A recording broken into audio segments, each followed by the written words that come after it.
starve to death when their homes are destroyed or are killed when they stray into villages in search of food. International Animal Rescue is fighting for the survival of the critically endangered orangutan. But we can't do it without you. Please visit internationalanimalrescue.org and help us save orangutans before it's too late. That's internationalanimalrescue.org. Finding great candidates to hire can be like, well, trying to find a needle in a haystack, but not with ZipRecruiter. Its powerful technology actively finds and invites qualified candidates to apply to your job. So while other companies might deliver a lot of hay, ZipRecruiter finds you the needle in the haystack. See why 4 out of 5 employers who post a job on ZipRecruiter get a quality candidate within the first day. Try ZipRecruiter for free at ZipRecruiter.com/free. That's ZipRecruiter.com/free. From the Ingles Studios, this is ESPN Asheville, WPEK, W225CJ Fairview, WMXF Waynesville, and iHeart Radio Station. I'm Doug Brown. Game 5 of the World Series tonight in Philadelphia. The series tied at 2. Noah Syndergaard pitches for the Phillies. Justin Verlander for the Astros. Verlander has given up 12 runs in 15 postseason innings in these playoffs. ESPN's Jessica Mendoza. When I look at Justin Verlander and the success that he needs to have is by utilizing his fastball. He was good the first few innings against the Phillies back in Game 1, but then being able to get to that fastball, instead he went away from it. He started going to the breaking ball. He started doubting himself. Jess Mendoza. Game 5 coverage starts at 7 Eastern here on ESPN Radio and the ESPN app. The White Sox named Pedro Grifol the team's new manager to take over from Hall of Famer Tony La Russa. Grifol spent the last 10 years with the Royals, most recently as bench coach. NBA Commissioner Adam Silver plans to meet with Nets guard Kyrie Irving within the next week to talk about Irving's social media posts regarding an anti-Semitic book and movie. Irving says today he takes responsibility, but also says he didn't make the movie. How would you love a chance to save some money on car insurance? Geico can help. Switch today and see all the ways you could save with great rates and discounts. It's easy. Simply go to geico.com to get a rate quote and get started seeing how much you could save. Now, your chance to win $1,000. Just enter this nationwide keyword on our website. Dollar. That's dollar. Enter it now. Log on now to ESPNAVL.com. And good luck from ESPN Asheville. In the heart of Beer City, USA, 2 men, 1 journey to create a sports show unlike any other. Unfiltered, raw, and honest. One of them played a soccer goalie opposite Ben Stiller. The other once scored 6 points on Steph Curry. These guys know their shit. Let's go! Tank Spencer, Jeremy Greene, The Sportsocracy. Presented by Ingles Supermarkets. Low prices, love the savings. And Fred Anderson Nissan of Asheville.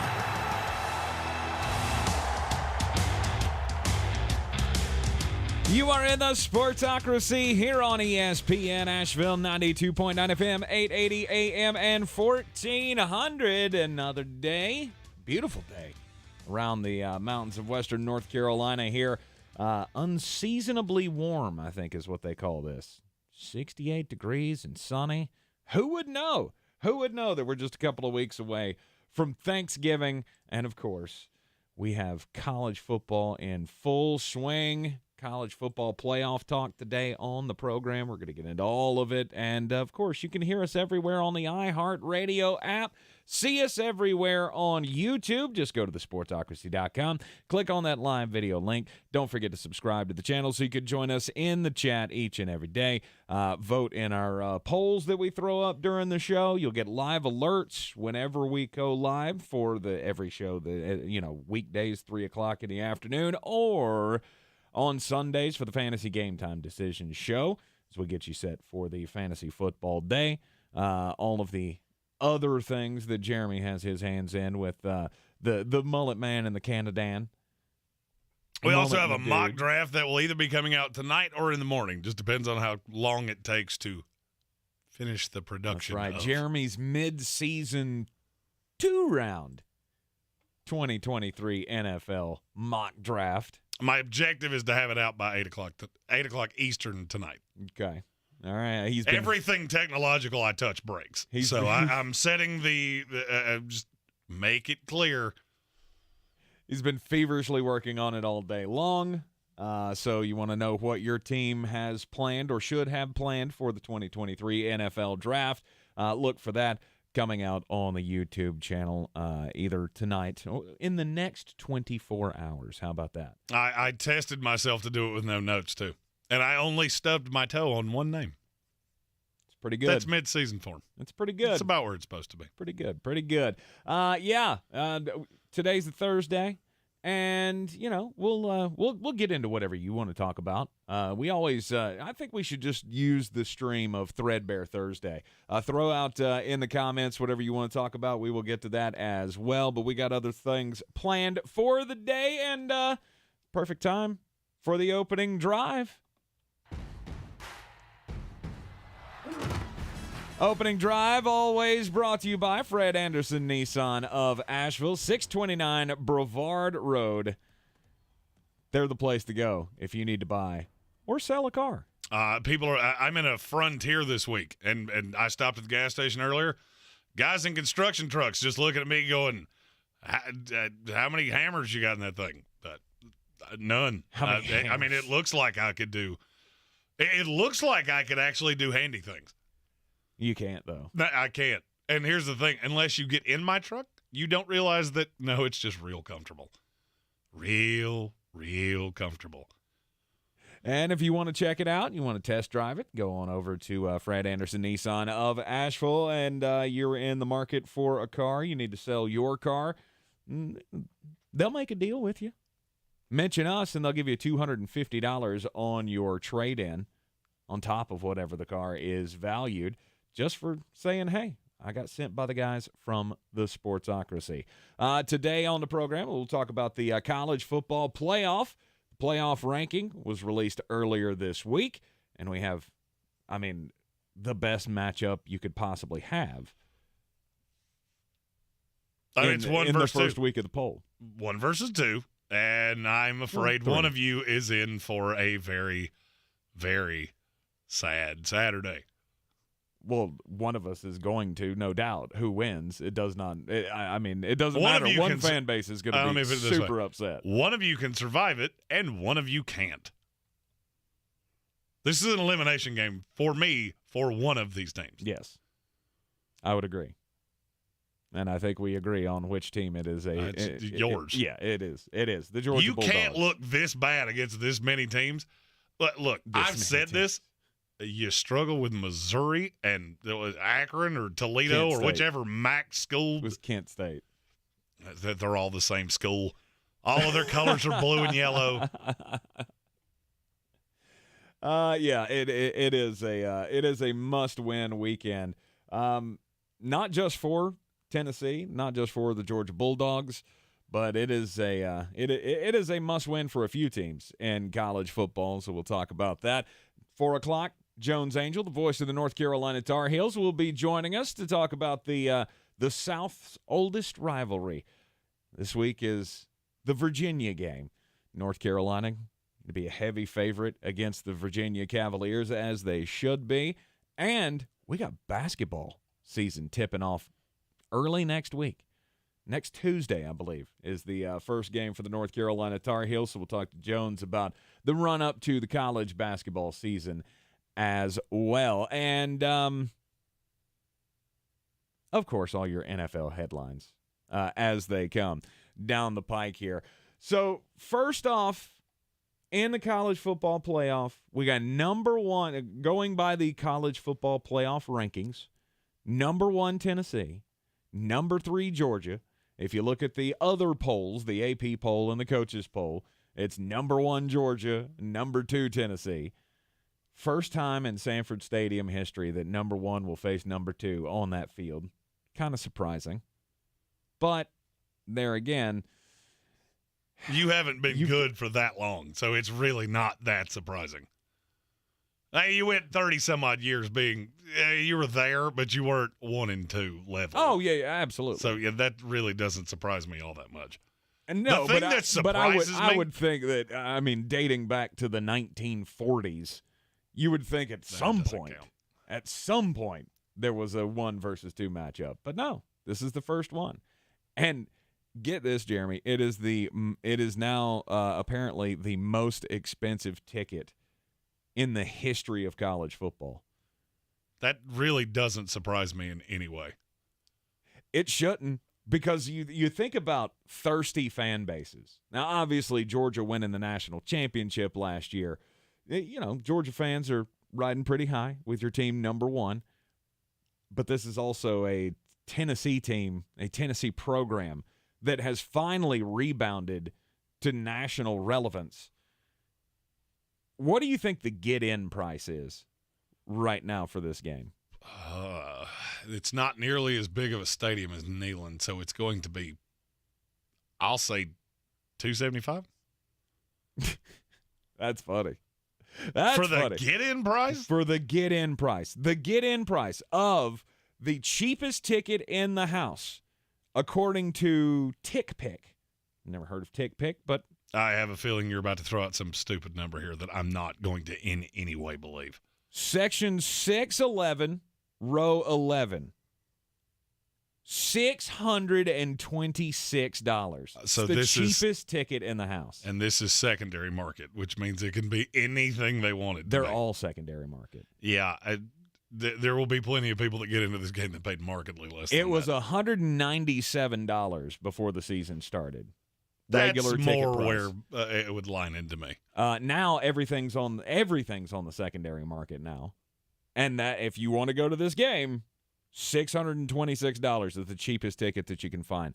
The most expensive ticket, $5,233 is apparently now the most expensive ticket for a regular season college football game in the history of the game. God, I wish I could be there, because it is going to be phenomenal. The only way that this game could be better, or the atmosphere could be better for this game, is if it was in Knoxville. Oh, if it was in Knoxville, it would shut the city down. I mean, if Tennessee wins this game, I can tell you a team that's going to get in. That's one spot, and now there are 3 spots left in the playoff. Oh, because Tennessee's not losing a game. Yeah, there's nothing. There's no shot they're losing to Missouri, Vanderbilt, or South Carolina. But it's in South Carolina. I don't care if it's on the moon. Yeah, nobody cares. This locks in a spot for Tennessee. Absolutely. And I would say eliminates Georgia. I don't see any way you're recovering from this. There's not really a path, because if Georgia, carnage, you would need pure, unadulterated carnage. I don't even know if there's enough carnage that could happen. Because there's always enough carnage that could happen. Tennessee could smoke Alabama like a honey ham. Mm-hmm. Clemson loses to anybody left on their schedule. Michigan gets housed by Ohio State, and TCU drops a game. Mm-hmm. There's your carnage. Now, do I think any of the 3 things I just said are going to happen? No, I do not. It's a must-win for Georgia, because this is the only opponent on your schedule other than Oregon. Obviously, as the weeks go on and Oregon keeps climbing the rankings again, that win looks better and better and better, because not only did you beat them, I mean, you just embarrassed them. 49-3. If Oregon were to somehow win the Pac-12 and make the college football playoff, it will be the worst loss anybody who's ever made the college football playoff has suffered. And if a bullfrog had wings, he would not bump his hindquarters on the ground. There is no path to Oregon getting in. Oregon still has tough games on their schedule. Doesn't matter. There is zero path to them getting in. None, zero. I heard this when they released the schedule. Well, if nobody cares. All right, you're a Pac-12 team. We will have seen you one time, because all the rest of your games are largely irrelevant. Mm-hmm. And you got just demolished. You're not getting in. Nothing you did. Oregon could win every game on their schedule by 40. It wouldn't mean squat. They'd have a better shot at getting in than Georgia did if Georgia loses this. I don't agree with you. I don't agree with you. What? I have a head-to-head win over you. You're not getting in over me, period. Yeah. I housed you. In week 1. And I think that None would of be that taken into account. That would be one thing if you won by a touchdown. Sure. You beat them 49-3. Mm-hmm. Yeah, Oregon's not. There's no Pac-12 team getting in. All right, Jeremy's heavily invested in it being USC. It's not USC. It's not USC. It's not USC. But, yeah, I mean, Georgia just doesn't have the signature wins to get it in because they lose to Tennessee, you don't win the division. I think we've only had one time before where a non-division winner got into the college football playoff. Was that LSU? And that's largely because it hasn't been that issue has not been pushed. We've never had that come up where you go, well, this is one of the 4 best teams. Mm-hmm. There is a team in this that I have a funny feeling is going to push the issue, and it's TCU. TCU's not losing a game. They still play Texas Tech, at Baylor, Iowa State. None of those will be close. Mm-hmm. The at Texas is the one where you could stub your toe, but I don't think they can keep up with you. And when they do go undefeated, do they get in? It depends on how everything else goes. I mean, they need help. I'm not sure that they should need help, but I think they will. Well, and this, we got to take a break, but this fades into something that I want to discuss. I often rail on preseason polls. Mm-hmm. I think they're the stupidest thing we do. Mm-hmm. The polls should not come out until week 4. After the break, I'll show you why. Because I think these rankings are insane. You are in the Sportsocracy here on ESPN Asheville. Are you ready to tackle your banking needs? Home Trust Bank's team of expert advisors and lenders want to be your teammate. We want to hear your story, learn your aspirations, and assist you with financial needs, and provide options that are tailored to you. With a wide range of personal, mortgage, and commercial services, you will discover all your banking needs under one roof with a local and personalized touch at Home Trust Bank. Score big with Home Trust Bank. Ready for what's next. Member FDIC, Equal Housing Lender. Ahoy, matey! At Ingles, our extensive seafood department offers a huge variety, from your local catch to flavors from around the world. Wild sashimi tuna, Charleston crab cakes, mountains of shrimp, bourbon salmon, wild mahi-mahi with mango salsa. It's enough to make any salty sea captain ready to set a course for the bounteous treasure of the Ingles Seafood Department. It's all in the bag. Ingles. Low prices, love the savings. Real estate isn't about properties, it's about people. I'm Clarissa Marshall with eXp Realty, your native realtor serving all of Western North Carolina. I will work hard for you, and I believe in doing the right thing every time. I market each of my listings to reach out-of-town buyers. I use a professional photographer and drone video on every single listing, as well as collaborate with agents across the country to find your buyer. Check me out online at clarissasellswnc.com or give me a call at 828-774-6343. It would be my pleasure to assist you through the real estate process. Are you suffering from chronic joint pain like Heather?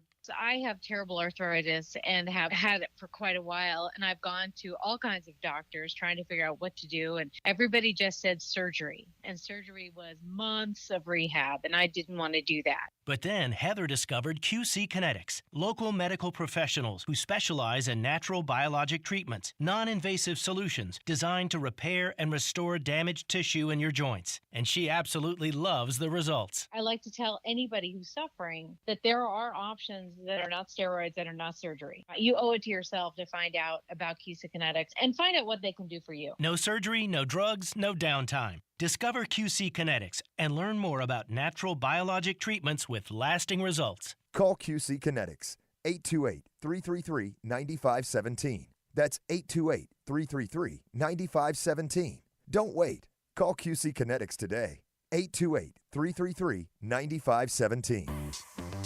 It's Macy's one-day sale with great deals of the day, like 30 to 50% off boots and shoes she'll love, 50 to 60% off cozy pajamas for the whole family, and 50 to 60% off holiday dining and entertaining essentials. Plus, Star Rewards members earn even faster during Star Money bonus days, starting tomorrow at Macy's and Market by Macy's. See Macy's.com/Star Rewards. Savings off sale and clearance prices. Exclusions apply. It's week 1 of the high school football playoffs in the Buncombe County Game of the Week, and we've got AC Reynolds hosting A.L. Brown. The Wonders will be coming up from Kannapolis to take on a Rocket team that finished the conference season undefeated and ready for the postseason. Sports Tank Friday gets us started at 6:30. Bojangles Countdown to Kickoff shows at 7. On AM 1400, Tuscola is at home hosting Forest View. The Mountaineers look to bounce back after the loss to West Henderson. Cowboy John Roten and the gang get you started at 7. The best high school football coverage is on News Radio 570, WWNC, and ESPN Asheville.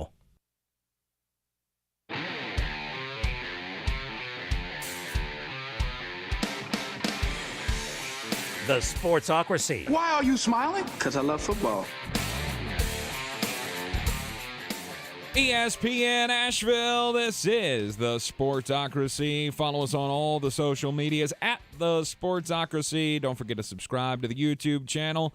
And hopefully, definitely in the next 24 hours, sometime, we're going to have Jeremy Greene's mid-season mock draft for the 2023 NFL Draft. We're talking college football here as we've got the biggest game of the year coming up this weekend in Athens, Georgia, as the Tennessee Volunteers come in to try to unseat the Georgia Bulldogs as the SEC East. Goliath, I guess is what you could call it. 5 games in a row now. Georgia has beaten Tennessee, but this is a different Tennessee team. Yeah, this is not the same. They have 3 high-level receivers. The Heisman Trophy winner. I don't really know that there's anything Hendon Hooker can do to lose the Heisman at this point. He's an even money favorite right now. I think that's laughably dumb. He should be minus a very sizable number. All right, let's say Tennessee loses this game. Mm-hmm. You win out, you go 11-1, and they wind up.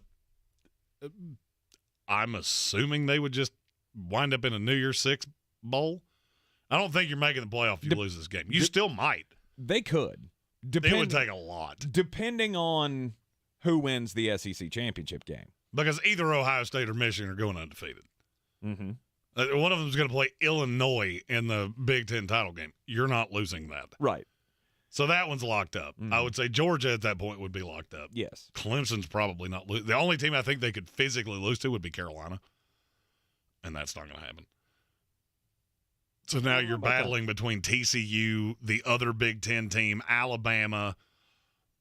It would be a struggle. 1-loss SEC champion Alabama would be in. Yes. No doubt. The SEC champion's going to be in regardless. Right. And undefeated Georgia, obviously SEC champion, they're the number 1 team in the country. Whoever wins this game this week will be number 1 for the rest of the season, barring any setbacks. But Tennessee I feel like Tennessee would be in.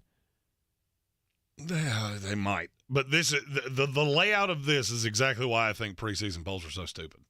Okay. The fact TCU's not in the top 4 is dumb.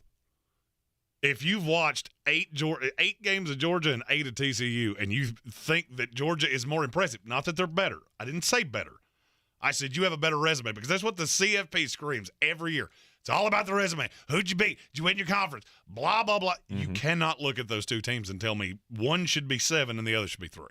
You can't. No. Clemson, same thing. The same exact thing. Mm-hmm. And what I'm afraid is going to happen, Tennessee wins Saturday, cruises through, and then potentially loses to Alabama in the rematch. Then they're both in. That Big Ten team is in, and undefeated Clemson's in. Yep. And I could argue 2 of them should be out behind TCU. But nobody knew TCU would be good, so they weren't in the bowl, and they've had to cruise their way up. But did the preseason rankings matter to the committee? Would you be 3 if it wasn't for that? If you were a Martian, you'd never seen a game of college football in your life. You were basing this solely off what you've seen. Would you be in the top 3? No. There you go. I don't believe so. That's why preseason polls matter. If you took out what you thought coming into this year, you could not have TCU outside of the top 4. And there is a path that they get completely hosed here. They could. They have. And nobody's going to care because it's going to be for one of these blue blood schools. You're going to have 4 blue bloods in this, most likely. More than likely, yes. Unless something completely sideways happens. Mm-hmm. I mean, TCU, I feel like they probably should be ranked higher, but I think one of the reasons why they're not is because they're not sexy. And that's I don't care about that. I know you don't care about that, but and frankly, I don't know how exactly are you supposed to be. Okay, hold on. I got to go back. That's not what I expected you to say, and I responded to, how is this not sexy? They're scoring 40 points a week, minimum. Bare minimum. They are housing the Big 10, or Big 12, excuse me. Housing them? Housing them. They could have beaten Oklahoma by 60 if they wanted to. Yeah, but Oklahoma's not good. Well, they are all of a sudden. All of a sudden, now Oklahoma's just a hunky-dunky. Kansas was ranked. They've played 4 of their 8 games have been against teams that were ranked at the time they played them. Yes. I don't know what more you want. I don't either. I mean, I said it when the college football playoff poll came out on Tuesday night that there was no doubting that Tennessee has the best resume. You got 5 top 25 wins on your schedule. Now, some people look at that differently. Some people look at it and go, well, it only matters how many current top 25 teams you beat. Because Tennessee has beaten, 3 of the teams? 3 of the 5 ranked teams that they've beaten are no longer ranked, partially because they lost to Tennessee. But that's why I've always thought that argument's really stupid. But they also lost other games, and so that knocks them out. I mean, Kentucky lost to Ole Miss. Kentucky lost badly to Tennessee. And some people will look at that and go, well, see, Kentucky's not that good. They won't take into account. Which is a stupid argument. Right, but they won't take into account that they lost. If Kentucky was in the ACC, they would be undefeated. 100%. And trust me, if they played Clemson, I don't think Clemson Tiger fans would like how that would go. Mm-hmm. That's just always been for me the argument against this. Right. So you have the weight of the season in the SEC pushes down to Kentucky. They'd be at worst the second best team in the ACC. Mm-hmm. Probably be the second best team in the Big 12. But they have 4 losses in the best conference in America, which is getting stronger 2 years from now. Mm-hmm. And the reason I bring this up, so we fought for we got to expand the playoff because we need more teams in. Yep. And I was one of the champions of that. I'm just looking at it now going, did we have to go this big? That's what you wanted. It is, and now I'm starting to think, you know what, I messed that up. Remember, follow the money. Well, I mean, I'm not saying I don't see what's happening. And how fun is it going to be? A 12-team playoff right now, LSU would be in it. Mm-hmm. Go? Mm-hmm. We got a month that team's in. Well, you would have 3 Pac-12 teams in. I mean, do you not feel like they've earned the top 10 ranking? Oh, good Lord, no. You don't feel like that team has turned a corner? That was the one I laughed at and went, oh, okay, so we're just going to cram as many SEC teams in here as humanly possible. I wouldn't have had LSU in the top 20. Really? Good Lord, no. You can't look that bad that often and it's fine. You figured it out now. Yeah, you're fine now. And we're basing that on what exactly? Because you housed Ole Miss? Because that's the only win on that schedule that's even reasonably impressive. Yeah, you beat the number 11 team in the country pretty soundly. And your second best win is Mississippi State. Yeah, that's not 10. Especially when you got beat 40-13 when you played Tennessee. Mm-hmm. That's not 10. And I thought when the NIL thing happened, it would disperse talent. It's not. It's not doing that at all. Because TCU, this is not a recruiting thing. I could actually argue they were more talented last year. Just Max Dugan hadn't figured out whatever Sonny Dykes brought out of him. Because you lost a player that went, I want to say, in the top 40 of my mock draft. Mm-hmm. Yeah, you lost him to Ole Miss. Mm-hmm. Who's the 5th best team in the SEC? And so as we've gone through this year, and now I'm looking down the horizon to, we're going to have a 12-team playoff, and all of these things will be hunky-dunky. I'm looking at what that would look like, going, maybe I shouldn't have asked for that. Really? Maybe I'm going to get what I wanted, and it's because I had the complete opposite take on that. When I saw the layout of what the 12-team playoff would look like, I went, I'm completely in for this 4-week experiment. I broke it down. After outside, I'll tell you why you should not be looking forward to this. You are in the Sportsocracy here on ESPN Asheville.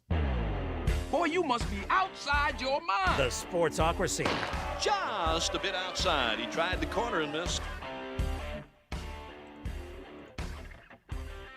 All right, the NFL has its superstars, and none of them is, I'm going to say he's still rising to the top. He's not the top superstar in the league right now, but he is in his region of the country. And his name is Josh Allen, and he is the quarterback of the Buffalo Bills. And there's a town of 20,000 people in Maine called Westbrook. And apparently there's a whole bunch of Buffalo Bills fans that live in Westbrook, Maine. And they have been, with this election season upon us, putting out yard signs that say Josh Allen for mayor. And it's got so many people in the town wondering, who is this Josh Allen fellow that's running for mayor, and why is he not on my ballot, that they have had numerous people go to City Hall and complain that their ballots are incorrect because this Josh Allen guy is not on the ballot. And so that spurred the city of Westbrook to have to go on their Facebook page and make an official statement that says a few folks have stopped by City Hall to let us know that there's something wrong with their ballots. Please note that Josh Allen is the quarterback of the Buffalo Bills. Josh Allen is not actually a candidate in the city of Westbrook, and any votes cast for Josh Allen will be counted as blanks. So people are unaware who Josh Allen is and really are concerned that their ballots are wrong. And the city has now said, you can vote for him if you want to, but just know. See, that's how write-in votes are counted. They're not. We just throw those out. So you mean when I write in Yosemite Sam and Elmer Fudd, that doesn't get counted? I mean, it will get counted, and it will make a notation, but it will not count toward, like, you can't get a whole, at least this is the way it works in the state of North Carolina. Like, you couldn't get a whole bunch of people together and go, we're going to vote Jeremy Greene as, dog catcher. And I fully believe we could totally do that. But it wouldn't. But what I'm saying is it wouldn't count. We will make it count. I don't know what the rules are up in Maine, but down here you have to have like a certified write-in process and all that. You have to be certified by the state. Yeah, Josh Allen for mayor. I figured to me, obviously, as a football fan, I would assume everybody would know that that's a joke. And apparently, up in Westbrook, Maine, not everybody's getting the joke. In this day and time, it's a great time to need a new job because there are plenty of people hiring and they're paying quite nicely. Well, there's a new job that has been listed, and some people that listen to this show, they might want to submit their application. Mayonnaise dumper. The Duke's Mayo Bowl. Only kind of mayonnaise there is. Just throwing that out there. Mm-hmm. They had a kerfuffle last year. When South Carolina beat North Carolina, they had their team of mayo dumpers, as they call them. And that is a funny name, and I don't care who you are. I think you should find another name for them. That's their name, not mine. Oh, I know. It's in the press release. I'm just saying they need to find another name for that. So when they went to dump the mayonnaise on Shane Beamer, head coach of South Carolina, which, by the way, is the most repulsive thing I have ever seen in my life, they hit him in the head. The big tub of mayonnaise, right. They bonked him in the schnoodle. Right. Well, because it's heavy. Well, of course it is. It's a 5,000-gallon thing of Duke's mayonnaise. Although I do think I have that same jug in my refrigerator. You always got to keep it on hand. They have put out a press release. The Duke's Mayo Bowl has decided to make a change in our mayo dumping personnel. It was a difficult decision, and we appreciate their hard work, but we felt last year's dumping did not meet the standards of the Duke's Mayo Bowl. We have started a national search for our 2022 Mayo Dumpers. And on their website, there is an application where you can apply. That's awesome. And one of the questions is, how much weight can you lift over your head? Apparently, they didn't ask that when they did this last year. I feel like that's the only question that matters. No, because I'm trying to think back to because I think there was like a really skinny young female. It was two girls. Yeah. It was two. Yeah. It was two skinny Who girls. didn't know that was going to go that way?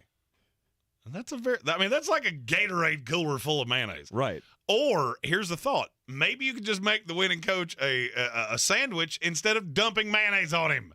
I don't understand why this is so hard. Like, do you remember?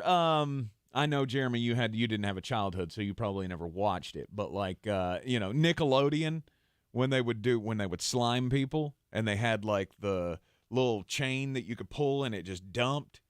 Why not have a giant mayonnaise jar upside down and then pull the chain and just have it drop? It would be much easier than having somebody actually have to lift the thing. Because you're going to have to try to find, like, Mark Henry, the world's strongest man, to do this. You don't have to be that strong. I know I was being hyperbolic. Jeez, Jeremy, come on. Well, I mean, you needn't apply. No. You probably just dunk his head out. I got the shoulder thing, and I can't really lift things above my head. You're also the first person I've ever seen that has chicken arms. I mean, a lot of people say they have chicken legs because they're just bitty. Oh. I kind of want to apply. You should. I kind of want to apply. You should. That'd be a great gimmick for the show. Oh, the promotional part of it would be great. Absolutely. Jeremy's going to be a mayo dumper. I just don't understand. Like, why not make a nice bowl of potato salad? Just something with mayonnaise in it. Well, and throw it on him? I mean, no. Just enjoy it. Why waste a 48-gallon thing of mayonnaise? Well, I mean, I hear what you're saying. I mean, obviously. But I don't feel like that has the same appeal of, hey, tune in for the post-game show where tonight's winning coach is going to enjoy the nice potato salad featuring Duke's mayonnaise. Matthew Hoffman in our YouTube chat said you'll also get a lovely video of Jeremy hurling after he does this because of how repulsive it is. They don't ask that on the application, in fairness. How queasy do you get at the sight of a lot of mayonnaise? Like, not a little. Not what you would put on a lovely tomato sandwich. I mean, I would probably puke if I was the one getting it, being dumped upon. Is mayonnaise the worst thing to have the worst condiment to have thrown on you? No. You said that like you have an answer. I'm going to go with mustard. No. End of message, repeat mustard the line. Mustard is lovely. And it's much thinner. I look at mayonnaise and go, it's so thick. The French's mustard bowl, and you douse somebody with mustard. Do I get a hot dog? That would be if you got like a table ever. full of hot dogs, I would be totally down for that. Because I love mustard. I would say ketchup would be worse. Ketchup was because ketchup would be sticky. I put ketchup on everything. It would be sticky. It would leave like, ugh. I mean, I get there's the oil to deal with from the mayonnaise. So that would be gross. There are a lot of people in our comments talking about how mayonnaise is gross. What? Like, how? Mayonnaise is wonderful. Yeah, I don't understand that at all. Relish. Relish would not be great. Relish would not be good. I mean, that's like covering somebody with a giant booger. And relish, I feel like that might be the right call. That would be repulsive. That would have awful texture and just smell horrid. Right. Sloan Jordan you're said picking little cubes of pickle out of places that you didn't know you wanted it in. Sloan Jordan said mayo is pure fat. Exactly. That's the point. Mm-hmm. So is butter. And you know what it is? Delicious. But one thing I have found out, it's a healthy fat. It's a healthy fat. You know where I learned that? PhD Weight Loss. PhD Weight Loss has helped me lose over 90 pounds since last Thanksgiving. It's been almost a year since Jeremy and I walked into PhD Weight Loss in South Asheville and met with Dr. Ashley Lucas. And honestly, we thought she was crazy when she told us how much weight we could lose. I didn't think it was possible. I never thought that I could see results like this from any health program. But lo and behold, PhD has changed my life in the last year. In spite of my love of butter and mayonnaise, I was never that big. I was just a little chunky. And that works too. You don't have to be grossly overweight. I had some bad food habits. Fast food was easier, and that's what I ate. After just under a year on this program, I'm back to my high school weight, and it's all thanks to the planning program of PhD Weight Loss. Greatest thing about it is it's easy. They give you 80% of the food that you need to have success on the program. And then all you got to do is add your salads in. A little bit of protein, some meat. That's nothing big. But you know what is big? The results that you will see from PhD Weight Loss. Go to myphdweightloss.com today. Trust me, it can change your life too. This is your Exergen Temporal Scanner weather forecast on ESPN Asheville. Some 70s this weekend in Asheville. Looks like we're heading in the direction of low to mid 70s for Sunday and Monday, and daily records in jeopardy early next week. Already we're close to 70 degrees here to close down the work week. 43 our low tonight. Mostly sunny Friday, a high of 69. And then showers Saturday and Sunday, low 70s in the forecast, mid 70s by Monday next week. I'm meteorologist Scott Larimore. That's the latest Weather Channel forecast. This report is sponsored by Taco Bell. The rumors are true. Nacho fries are back at Taco Bell for a limited time. So if you've been craving those golden fries with their Mexican spices and that warm nacho cheese sauce you dip them in, go to Taco Bell and order some today. Contact store for participation, which varies. Make plans now to attend the 76th Annual Asheville Holiday Parade presented by Bojangles. The parade rolls, dances, and marches through downtown Asheville on Saturday, November 19th, beginning at 11 a.m. Sponsors and partners make the parade possible. Thanks to Bojangles, Explore Asheville, Ingles Markets, City of Asheville, Go Minis Portable Storage, Winter Lights at the NC Arboretum, Apple Tree Honda, Deerfield, Sun Tzu Martial Arts, WLOS, Star 104.3, 99.9 Kiss Country, Kudzu Brands, Kimpton Hotel Eris, Aloft Asheville Downtown, and Asheville Color and Imaging. The midterms are here. With so much at stake, MSNBC has the in-depth coverage and analysis to give you a greater understanding. Watch coverage of the 2022 midterms, Tuesday at 6 p.m. Eastern on MSNBC.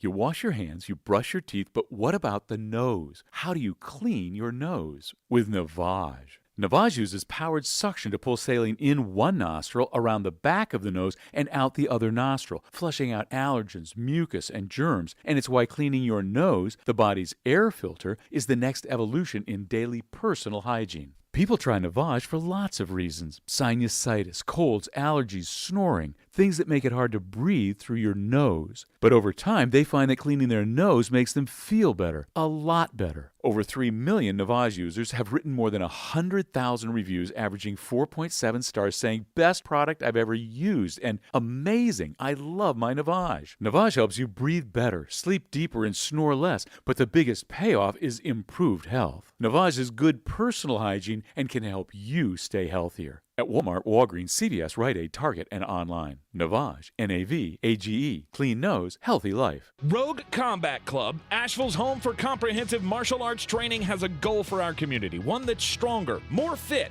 and unwavers in its support of one another. Rogue Combat Club's instructors have competed at the highest levels and offer classes for everyone from young children to adults in Brazilian Jiu-Jitsu, Muay Thai, and wrestling.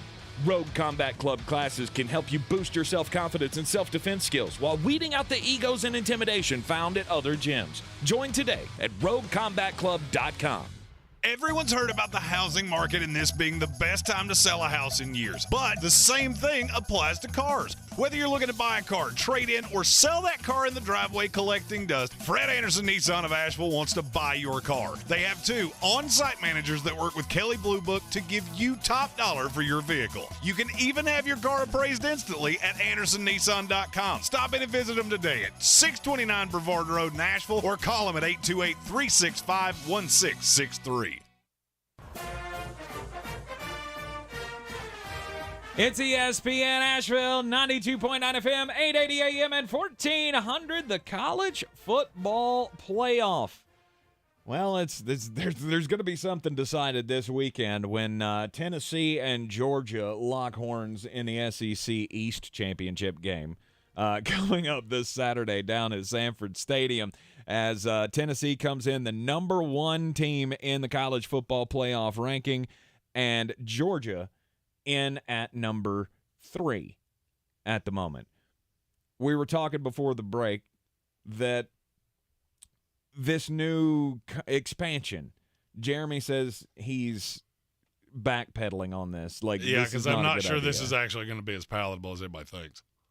I disagree. Now, you give it a few years, it might come back. But I broke down what the matchups would be right now, and I did not love the result. I disagree. When I saw it all broken down on how a 12-team playoff would look, I mean, you would have Tennessee, Ohio State, Clemson, and TCU as the top 4 seeds because it's all the highest conference champions. So assuming that Tennessee, with the number 1 ranking, is going to win the SEC, then go by matchup. Go by matchup, and I will tell you the Vegas line on each one of these. Now, this is if it was on a neutral site. Right.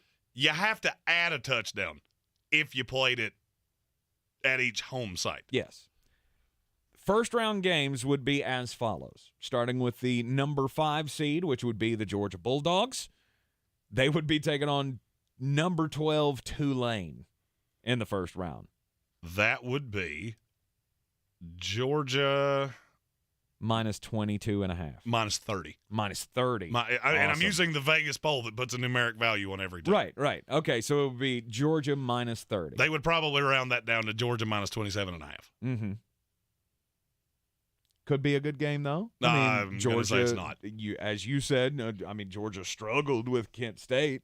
Tulane couldn't score in a frat house if they brought the beer. Your defense is good. I'll give you that. They already beat a top 25 team this year, so. Was it Georgia? That was Kansas State. There you go. Not quite the same thing. No, not quite the same thing. The number 6 team would be the Michigan Wolverines, and they would take on number 11 Ole Miss. What's not good about that game? That one would actually be reasonably close. It would be Michigan minus 13.5. Currently, as the rankings sit, it would be number 7 versus number 10, which would give us Alabama versus LSU. There's that one we already have a number on because we're doing it this weekend. Exactly. But if it was on a neutral field, it would be Alabama minus 15.5. Mm-hmm. And then number 8 versus number 9 would be Oregon and USC. Obviously, these would all change throughout the season, so hopefully we would not have the Pac-12 championship game back-to-back. That would be Oregon minus 3.5, which I don't in any way agree with. Mm-hmm. And then you would have... your high water mark here is a game that you would have already seen this year twice. This would be the second time that you're seeing it. In some years, this would be the third time you had seen it. Mm-hmm. Yeah, I'll pass. I'm totally good. I do not need any of that.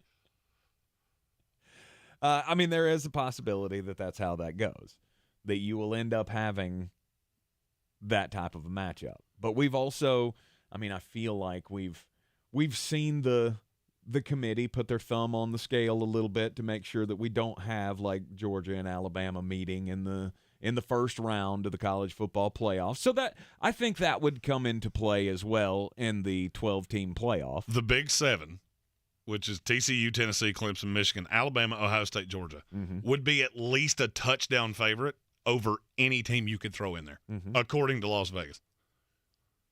I'm good. I don't need to see 4 trash games. It's not necessarily trash games. You tell me which one of those would not be god-awful to watch. Michigan, Ole Miss. It would be awful. Why? What? Who's better here, LSU or Michigan? Defensively. Oh, it was Michigan. Yeah, LSU ended them. They would beat them 52-13. Really? Absolutely, because Ole Miss can't play.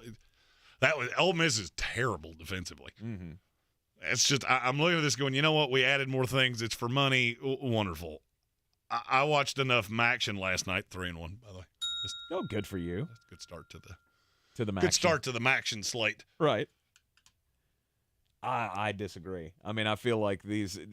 Okay, so the Vegas lines would be big, but it's still. Count out the records. Playoffs on the line. These get housed. They'll be interesting games. Do you actually know the answer? How many upsets have we had since the CFP started? And by upset, I mean how many teams that were more than a touchdown dog have actually won games. Oh, I would say one, maybe. It's one. It happened one time. Mm-hmm. I'm good, especially now. Now, but like if you I said, open it, you might have after this takes effect, because it takes about 3 years before anything changes to really see the effect. And my hope is that between contracts for players, at some point legislating these transfers, which has just gotten insane, maybe it will distribute the talent a little better, and maybe they won't be just total eye bleach. The 4 games you just said would be 3 of them would be unwatchable. And the one that wouldn't, I've already seen it once. I'm good. I'm good. I'm officially saying I was wrong. I don't need a 12-team playoff. I don't need more of this. No. You can't backpedal now, because now it's going to happen. And now you gotta stick with it. And you'll watch. You'll watch, and opening up the field makes it even better for a possibility of an upset. I mean, this is what we wanted. We wanted that kind of, that March Madness kind of a feel to it. Give more teams a shot at the national championship. Now, I'm not saying you're ever going to see a Tulane go into the, into the first round and end up in the national championship game, because it's not going to happen. You're not, and there's revisionist history, because somebody will say, but what about when Boise State beat Oklahoma? You mean the team that cared way more that they were there? I could tie every one of those upsets to one of these teams. This was the Super Bowl of their program, and the other one was really sad that they got left out of blank. 100%. That's always been a factor. But the Georgia Tulane game of that is the only one of those matchups that I would not be all in from kick to finish. And you would last through about 10 minutes to go in the second quarter, when Michigan was up 24-0, and Ole Miss had 22 total yards. Where is this coming from? Where's your hate for Ole Miss coming from? It's not a hate. So you're going to disagree with me and Vegas. That's a minimum 14.5 plus spread. Sure. Vegas is very good at what they do. They have gold fixtures for a reason. You say that nonstop. Yeah, that's But how many times are they wrong? Not nearly as often as you think. Really? Especially not in games like this. How many times they put a line on something that's, how many times they do it 10 in the playoffs? points or more, and the team that's a 10-point dog never wins? I'm not going to say never wins. It's very rare, especially in a playoff. You'll catch that with East Carolina and Central Florida much more than you will the semifinals of the college football playoff. Right. Yeah, put a pin in this, and I'll remind you said this when we get to the playoff. See how accurate their lines are. Okay. It's mind-boggling how good they are at this. You are in the Sportsocracy here on ESPN Asheville. Are you ready to tackle your banking needs? Home Trust Bank's team of expert advisors and lenders want to be your teammate. We want to hear your story, learn your aspirations, and assist you with financial needs, and provide options that are tailored to you. With a wide range of personal, mortgage, and commercial services, you will discover all your banking needs under one roof with a local and personalized touch at Home Trust Bank. Score big with Home Trust Bank. Ready for what's next. Member FDIC, Equal Housing Lender. When I finally drove the old car into the grave, I knew there was only one place I was going to go. Fred Anderson Nissan of Asheville, home of the family plan. And yes, they treat you like family. I went in, told them what I was looking for, told them my budget, and in no time, I was signing the paperwork on my certified pre-owned vehicle. They have the area's largest selection on quality pre-owned vehicles and certified Nissans. They go through a 167-point inspection, so you know it's not going to let you down. They gave me the Carfax report, so I know the history of my vehicle. And the Fred Anderson family plan gives me things like oil changes and car washes and loaner cars if I have to have major work done on the car in the future. For me, buying a car has always been an intimidating thought. But the folks at Fred Anderson Nissan of Asheville made it super easy. Don't be like me. Don't wait till the last minute to get a deal done. Go to AndersonNissan.com or stop by the showroom at 629 Brevard Road. And don't forget to mention we sent you from the Sportsocracy and get a $250 bonus on your trade-in at Fred Anderson Nissan of Asheville. Since man created roads, they've been looking for ways to get off-road and vehicles to take them there. That's where Outlaw Off-Road comes in. A premier off-road center for Jeeps, trucks, and SUVs with a complete lineup of off-road and overland services, including maintenance and repair to make your vehicle all that it can be. Check out their location right here in Western North Carolina at 85 Avery Creek Road. Call them today at 828-974-8480 or visit them on the web at theoutlawoffroad.com. The new era of Thursday night football is only on Prime Video. Tonight, the high-flying Philadelphia Eagles roll into Houston to face a Texans team hungry for an upset. Pre-game coverage begins at 7 p.m. Eastern with TNF Tonight, delivered by Little Caesars. Not an Amazon Prime member? Sign up for a 30-day free trial to stream the game. It's the Eagles and the Texans, only on Prime Video. See Amazon.com/watchtnf for details. This season, get low prices and great deals at Target. Find low prices on popular gifts, holiday decor, gift wrap, and so much more. Plus, order today and get it today with free drive-up, free order pickup, and same-day delivery when you shop Target.com or place your order on the Target app. Holiday shopping at Target is easier than ever. Get low prices and great deals so you can holiday your way, only at Target. Today on Hey Culligan, reverse to reduce. Here's Bob. Hey Culligan, I love fresh water, but I got plastic bottles coming out. Whoa, Bob, you are not kidding about the bottles. But did you know Culligan's reverse osmosis and always-on drinking water systems provide fresh, clean, delicious drinking water and help reduce the equivalent of over 15 billion plastic bottles from landfills worldwide? Holy, fresh, environmentally friendly drinking water. Am I right? Right, Bob. And we're already on the way. Let us help you out with a free in-home water test from a local Culligan water expert at Culligan.com. For more information about contests on the station, log on to espnavl.com.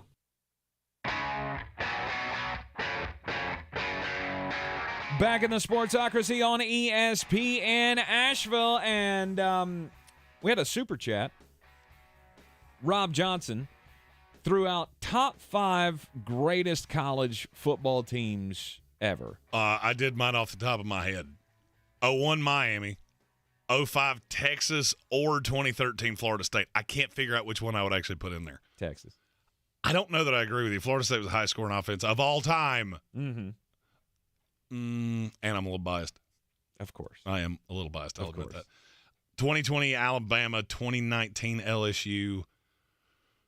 And I would consider 2018 Clemson, but it's 5 of those 6, but I don't know who the other one is. I mean, and I left out a USC team in there. My overall has always been the 2001 Miami team. I think that's everybody's. It has to be. I mean, you look at that they team. Had, what, 17 first-round picks? Right. Almost the entire team went and played in the NFL. They ranked number 1 in defense and number 3 in offense. They scored 43 points a game, almost, rounding up. And we'll round up on the defense. They gave up 10 points a game. So they beat everybody by an average of 32 points. 04 USC. That was the one I was forgetting. Yeah, 04 the Matt USC Leinart, Reggie really Bush, just weird. You're not going to enjoy this at all. And, of course, who can forget the 2021 national champion Georgia Bulldogs, greatest defense of all time. You don't even belong in this discussion. No, stop that. You don't even belong in this discussion. I know. Again, geez, we got to check your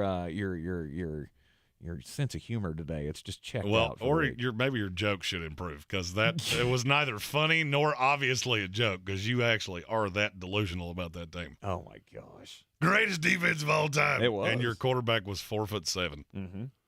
Yeah, your defense is great. Fine, no big deal. No big deal.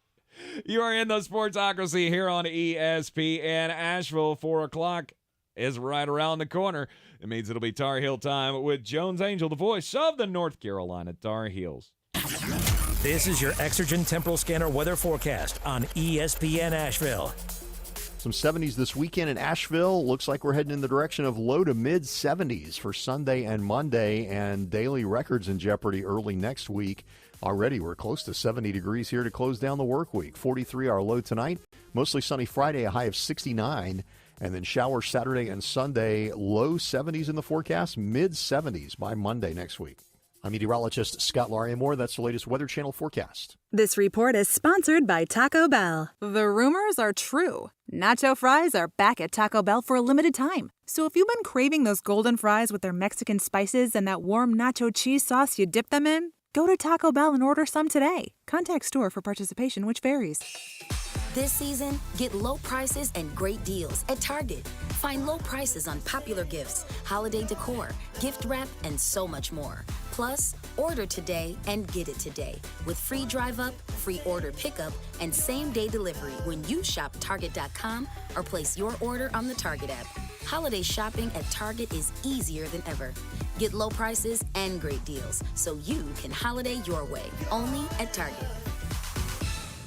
You might not have the biggest garage on the block, but with eBay Motors, there's 122 million parts right at your fingertips. Whatever you need, there's something that fits your vehicle. Air filters, tires, seat covers, and more. Get the right parts at the right prices. ebaymotors.com. Let's ride. This is Peanut Tillman, and I'm Roman Harper. My boy Peanut and I are here because we've teamed up to bring you the brand new NFL Players Second Acts podcast. Each week, we'll chop it up with the NFL's biggest legends about how they're thriving in their post-NFL second acts. Catch the NFL Players Second Acts podcast with me, Peanut Tillman. And me, Roman Harper, on the iHeartRadio app or wherever you get your podcasts. From the Ingles Studios, this is ESPN Asheville, WPEK, W225CJ Fairview, WMXF Waynesville, and iHeartRadio Game 5 station. tonight in Philadelphia.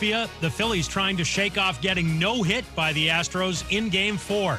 Phil's manager, Rob Thompson. We were no hit earlier in the year in New York against the Mets, and we came back the next day and won. So these guys, they got a short memory. Rob Thompson, Phillies and Astros, Game 5. Coverage starts at 7 Eastern on ESPN Radio and the ESPN app. Ravens wideout Rashad Bateman will miss the rest of the season. He'll have foot surgery. ESPN's Adam Schefter reports linebacker Bradley Chubb gets a 5-year, $110 million extension with the Dolphins. Miami traded with the Broncos this week to get Chubb. Pro Football Hall of Famer Ray Guy, a 3-time Super Bowl champ with the Raiders, has died after a long illness. He was the first punter to be a first-round pick and the first to be a Hall of Famer. Ray Guy was 72 years old. ESPN's Adrian Wojnarowski reports 76ers guard James Harden will likely be out for a month with a tendon strain in his right foot. The new Venture X card from Capital One. Earn 10x miles on hotels and rental cars and 5x miles on flights when you book through Capital One Travel, plus 2x miles on all other purchases. Capital One. What's in your wallet? Terms apply. See CapitalOne.com for details. Now, your chance to win $1,000. Just enter this nationwide keyword on our website. Win. That's win. Enter it now. Log on now to ESPNAVL.com. And good luck from ESPN Asheville. He's a degenerate gambler. You are a smelly pirate hooker. And he's cheaper than oxygen. He's useless. But somehow, they make it work. Jeremy Greene, Tank Spencer. There's no holding back in the Sportsocracy. Presented by Ingles Supermarkets and Fred Anderson Nissan of Asheville. It is the Sportsocracy here on ESPN Asheville 92.9 FM, 880 AM, and 1400. The Sportsocracy can be taken with you everywhere you go on the iHeartRadio app. And don't forget, you can see us on YouTube as well. Just go to thesportsocracy.com, click on that live video link, and subscribe to the channel so you can join us in the chat.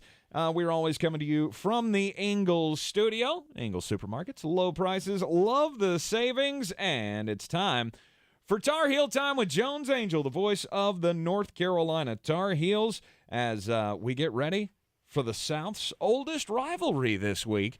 North Carolina taking on Virginia for the, 478th time, Jones? This is Not quite that many, 127. This will be the 127th meeting between these two. But, yeah, certainly a long-standing rivalry, second most played game in college football. Only Minnesota and Wisconsin has been played more. They'll play for the 131st time a little bit later in this year. And certainly for Carolina, coming off that big win over Pitt this past Saturday, Tar Heels have some positive momentum going, and hope to keep that moving forward in Charlottesville on Saturday. Well, let's talk about the Pitt performance, because I mean, obviously we had the offense out there looking like it has pretty much every week of the season, with Drake May throwing another 5 touchdown passes. Antoine Greene had another great performance. Josh Downs, obviously, and all those tight ends racking up the yardage. But I felt like I saw something out of the defense as well. Like I'm starting to feel like there's a groove here. Well, what I think Carolina's defense has done well, and especially as the year has gone along, is it has made plays in important times. And it felt like they did that again in this game, but maybe extended out a little bit more. Yeah, the Tar Heels were down 24-14 early in the third quarter, and from that point forward, the Tar Heels' next 4 possessions were all touchdowns. And then defensively, Carolina forced 2 punts, a fumble, and a turnover on downs in those 4 subsequent possessions for Pitt. And so it was really a dominant performance on both sides for Carolina over that nearly full second half in Chapel Hill. And so I do think, Tank, we've said it a few times, I think the more good things happen for that defense, the confidence builds, the energy builds, and you just start seeing it a little bit more week in and week out. And in addition, I thought they stopped the run really well against Pitt. Pitt ended up with 131 yards, which isn't a tiny number, but it's not a huge number either. That's a team that really focuses on running the ball, average close to 200 yards per game on the ground.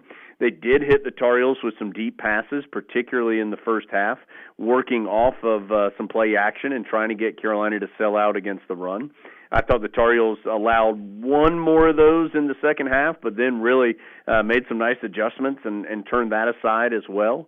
And so all in all, it really was a quality defensive performance, and particularly that second half when the Tar Heels needed it. They needed the defense to step up and allow that offense to overcome that not huge deficit, but 10 points in the third quarter. And then all of a sudden, for example, on the fumble, Carolina took over at the 49-yard line. And then after one of the punts, Josh Downs got a great punt return, returned it to around the 35 or the 40 of the Panthers. And so all of a sudden it's all kind of building off itself, because then you're getting terrific field position, turning that quickly into points. And it was really an impressive performance, I thought, in that second half in total for Carolina's team. And like I said, once again, another great performance for Drake May. I'm seeing all of these Twitter memes and graphics that everybody likes to throw out there of comparing his numbers with like Hendon Hooker, like more touchdowns, more passing, and I don't know. I mean, are we ready to put him in that class? Well, I think if you are going simply by the stats, there is no question that Drake May's stats compared to anybody else's in the country. He leads the nation in total offense. He leads the nation in total touchdowns responsible for. He's tied for first in the country in touchdown passes. He's top 3 in the nation in quarterback efficiency and in passing yards per game. That's a pretty complete quarterback resume there when you're talking about statistics, not to mention that he's been a viable threat as a runner, and he only has 3 interceptions. And so all of those things, you can put that against Hendon Hooker or C.J. Stroud or whoever you want to put it against, and Drake May is right there. I think for some of those big individual national awards, like the Heisman and others, you're going to take into account not just the stats, but the team performance as well, of course. And so Carolina's had a very good season to this point. They're 7-1 through 8 games. They're ranked number 17 in the college football playoff poll. But I think we also understand that their seasons are not comparable at this moment to what Tennessee has done or what Ohio State has done, just to use those examples from those 2 guys I mentioned a moment ago. So if the season ended right now, I think Drake May would be ACC Player of the Year, and I think he should be given serious consideration for some national awards. But the real way to make that happen is to not just continue to compete at a high level and play the way individually that Drake May has played, but for Carolina to keep winning. And Roy Williams said it all the time, that the best teams, the individuals, get the awards and the rewards, and that's what would happen for Drake May and others if Carolina continues to play at the level that it has. Well, and all you got to do, just keep winning. Just keep winning games, and you are going to be obviously already sitting atop the Coastal Division. You can, I feel like we can go ahead and book those dates in Charlotte for the ACC championship game. I know that's speaking a little out of turn, but feeling pretty confident about it. And North Carolina sitting at number 17 in this week's college football playoff ranking. Correct me if I'm wrong, but I feel like this is a huge deal for the Tar Heels. Much more than being a preseason top 25 team, which we've been a lot, but I can't remember a team that was performing this well, over the projections. Yeah, and in the college football playoff era, I mean, really only the 2015 team for the Tar Heels has been in this type of company. Certainly the 2020 team that ended up going to the Orange Bowl had a terrific year. That was such a funky season due to everything happening with COVID. Right. But the 2015 season, Carolina, even that year, the year that the Tar Heels finished 11-1, I think they got as high as number 10 in the college football playoff poll. Even in that year, the Tar Heels were not in the initial college football playoff poll that particular season. They got in there and moved up, but they weren't in at the beginning. And so for them to start there with an impressive record, impressive ranking, I think really does speak to Carolina's performance so far this year and the resume that they've built. And Mac Brown, talks about it all the time, and Tank, you and I have talked about it, that, polls are fun to talk about, and they do give you, some kind of idea on who's good and who's not very good. And but they really don't have a ton of merit until you get to this time of the season, because you just don't know how each individual team in each individual year, each individual year is a different story, and it's a different journey. And so, every year we see teams that were ranked highly in the preseason that don't finish ranked. Carolina is a great example of that last season. Right. There's plenty, Texas A&M and BYU and, some teams that thought they were going to have good seasons that just haven't. And that happens. It happens every single year. And so I do think when you get to this point in the calendar, it's a much more relevant achievement because you have something to base it on. Now, obviously, everybody's going to argue about who's placed where and is somebody too high or too low, and should TCU be higher this year or whatever.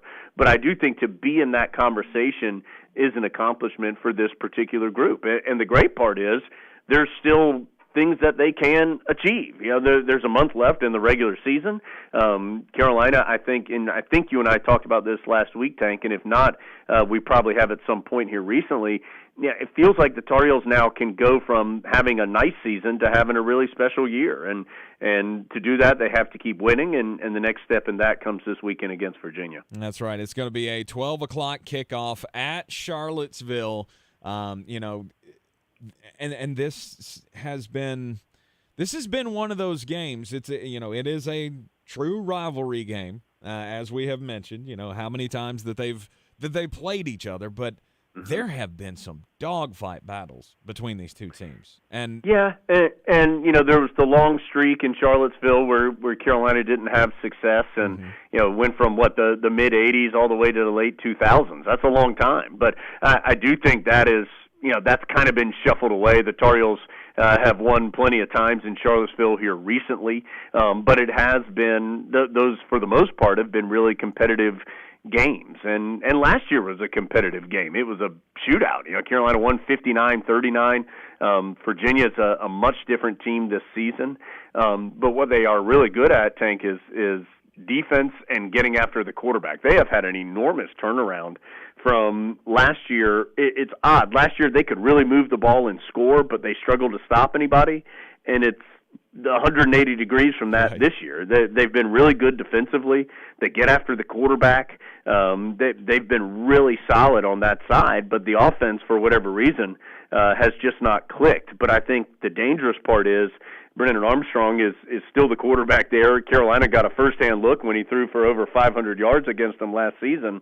You know, they know he's talented and they know he can make the throws. And even though it hasn't been a terrific year for him or their offense, you know that they are completely capable of it. And so when you mix in the fact that it is a road game, that you know they have a good quarterback who's accomplished a lot at the ACC level through the years, and they have a very clear quality defensive unit, this is a dangerous game for the Tar Heels, regardless of the record. Virginia's just 3-5 right now.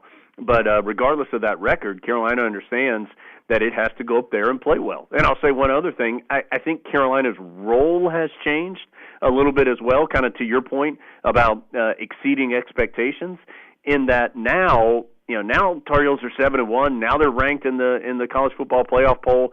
Now they're the heavy favorites, both just from watching the games and the mathematical part of it, to advance out of the Coastal Division and go to the ACC championship game. So their role has changed, and they have a little bit of a target on their back now, more than they did at the beginning of the year, and Carolina's got to be ready to handle that. No, there's no doubt that this has not been the debut year that Tony Elliott really wanted with this Virginia Cavaliers team. They've only scored over 20 points once so far this year, and that was in the opening game against the Richmond Spiders. So as you just hammering home that point of the offense has not been what they once were.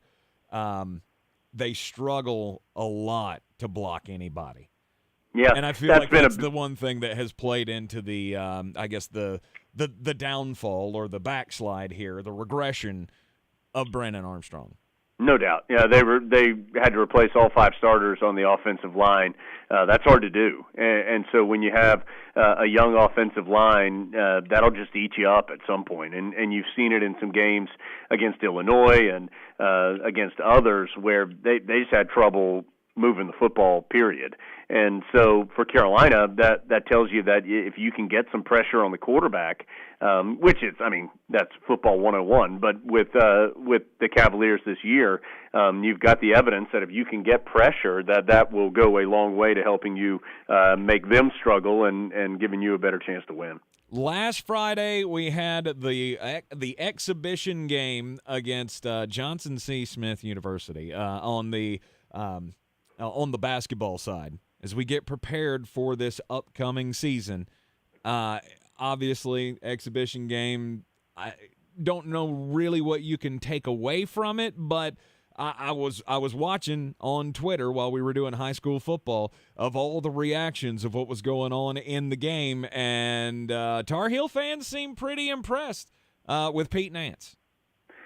Yeah, well, I was impressed with Carolina in total. Again, it's Johnson C. Smith, and I'm not trying to say something negative about them, but Absolutely. That's a Division II school, and Carolina's number 1 team in the country. You would expect the Tar Heels to have a big advantage in that game, and they did. Armando Bacot and others, the size advantage was tremendous, and Carolina even won that game by 61 points. And did that without R.J. Davis and without Jalen Washington, who I think is going to be really good, and without Justin McCoy and without Puff Johnson. So that's 4 scholarship guys that Carolina did not have in that game. Now, again, level of competition has to keep all that in perspective. But what I think you saw from Pete Nance in particular is he's just a veteran player. And I say this and mean it in a nice way, I don't know if I can tell you one outstanding thing that Pete Nance did in that game or does in total, but he's just so good at everything. He can rebound. He's a good, solid defender. He's really got a soft touch around the rim. He showed off a nice baby hook shot a couple of different times. He didn't shoot it great from behind the arc. He was 1 of 5 from three-point range in this game, but he had good looks from beyond the arc. And so, he's in the right place. He looks like somebody that's played multiple years of college basketball and is a good player. And so I think you really saw that in that his veteran nature and just his age and his experience, in addition to his skill set, is such a big positive. It's just such a quality thing, and we've seen it in college basketball repeatedly now over the last decade, that it's the older teams that have had better success when it comes down to it at the end of the year. When you have some guys who have been through multiple different seasons and multiple different scenarios, it just makes a difference. And Pete Nance is a really high-quality veteran player who does so many things well on the court. Well, the first game coming up of the regular season on Monday night. It's a 9 o'clock tip-off with UNC Wilmington. It'll all be getting going here as the number one team in the country, obviously, finishing runner-up last year for the national championship. It's hard for fans to put that away and try to be objective about a team when you're returning so much, you're highly ranked, number one in the country, and just expected to, win every game in the fans' minds, Yeah, and we've talked about it, Tank. Obviously, Tar Heels are going to lose a game at some point this year. Everybody, well, not everybody, but everybody since Indiana that year in the 70s has. Right. And so, again, and we've said this, to me, the most important thing is A, stay healthy, and B, have a quality enough year to get yourself the high seed and the best location possible, which is Greensboro, in the NCAA tournament. If you've done that, and that's going to mean you're competing for the ACC regular season title, that's going to mean that you've won some of these high-profile games that the Tar Heels are going to play both in and out of conference. It is, you can't win the national title in early November, but you can start taking those steps to building your resume to put you in the best position to do so when you get at the end of the year. And this team is capable of that. It's a deep team. It is a versatile team, I think much more versatile than it was a year ago as far as the different types of lineups it can put on the floor. They've got some dudes, not just the four that returning, but Pete Nance, and I think Seth Trimble is a really good young player. I think Jalen Washington, when he is 100% healthy, is going to give Carolina an aspect that it doesn't currently have. Dontre Styles, DeMarco Dunn. I can keep ticking off the names of guys that I think have gotten better. It's an exciting year for Carolina. They're not going to go undefeated, but they have a chance to have a really, really good team. Yes, they do, and can't wait to hear it all. You'll have every game here on ESPN Asheville throughout the season with Jones Angell and Eric Montross and Dave Nathan, all the guys from the Tar Heel Sports Network. And, we'll be tuning in, obviously, this Saturday, Carolina and Virginia on the gridiron. Monday night, Carolina and the Seahawks of UNC Wilmington, 9 o'clock tip-off for that game. Jones, we'll be talking to you next week and hopefully talking about some more wins. Love it, Tank. Great to talk with you, and look forward to doing it again next week. You are in the Sportsocracy here on ESPN Asheville. This is your time saver traffic on the new ESPN Asheville. Expect more stop than go on 240 westbound between Chunks Cove Road and Haywood Street. 40 westbound is seeing some delays between NC 209 and Pines Creek Road. Slow traffic on 26 westbound between NC 280 and 191, and traffic is flowing freely on 26 eastbound between I-40 and 146. I'm Elena Vegso with your time saver traffic. This report is sponsored by Lowe's. It's Provember at Lowe's, and you can save up to $750 on select major appliances from Hisense. And get free delivery on items $396 or more in-store or online. Exclusions apply. See Lowe's.com for details. Offer ends 11/30. Jamie's log. Progressive. The Harrington's backyard. Day 27. 3:33 a.m. 333. All those threes mean something. Or I may be losing it. Been camped in the Harrington's backyard for 27 days now, proving that Progressive has 24/7 protection. They told me every day they understand what 24/7 protection means. Think I'm finally getting through to them. 333. Progressive doesn't just offer a great price when you bundle home and auto. We offer round-the-clock protection. Just not literally from Jamie. Coverage from Progressive Casualty Insurance Company, affiliates, and third-party insurers, and subject to policy terms. Bundle discount not available in all states or situations.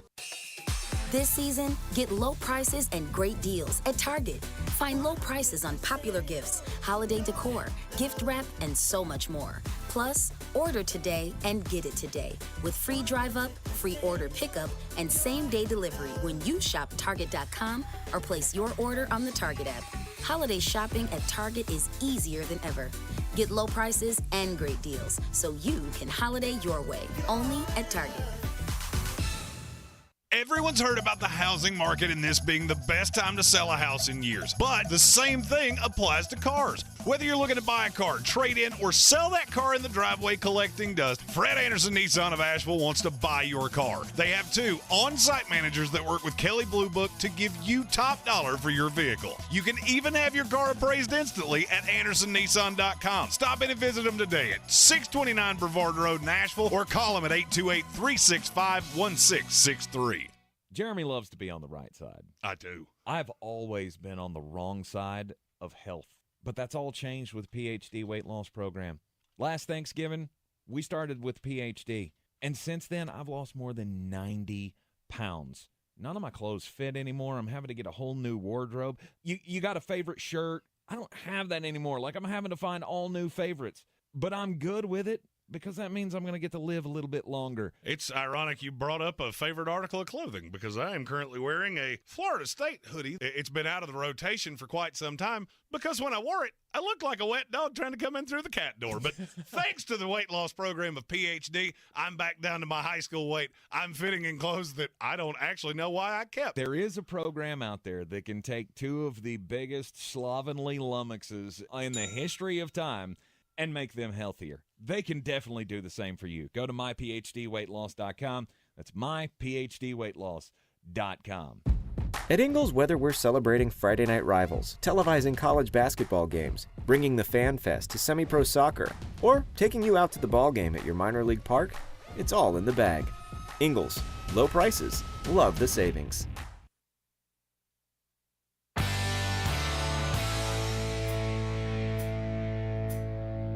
The Sportsocracy. You were just dumber than a bag of hammers. And we are back in the Ingles studio, and it's hard to be. It's hard not to let yourself get over the top about these Tar Heels. I'm really excited for the college basketball season. We'll talk some more college basketball coming up in a little bit, because we got big news with one major brand in college basketball looking to join what I call an actual real conference. We'll give you more details on that. We got some I was much more excited about college basketball season before my team's best player got suspended for half the year. Apparently, you can take $1 million from a booster to sell hot dogs, but you can't accept a trip to come to America to a basketball camp. Nope. Hashtag because NCAA. Exactly. Sad news here in the NFL, well, especially for New Orleans Saints fans, as Michael Thomas, due to a toe injury, is going to be out for the rest of the season. He's going to have to undergo surgery on the toe. He's only played 3 games this year, has not played a full season since 2019. He's played 10 games in 3 years. Mm-hmm. And it makes me start to question, like, is this just who he is now, and it's never going to I don't know that he'll better? ever be healthy again. I mean, he's 29 years old, and you haven't played a full season since 2019, which is awful because it was one of the greatest seasons we've ever seen. He was Offensive Player of the Year. Right.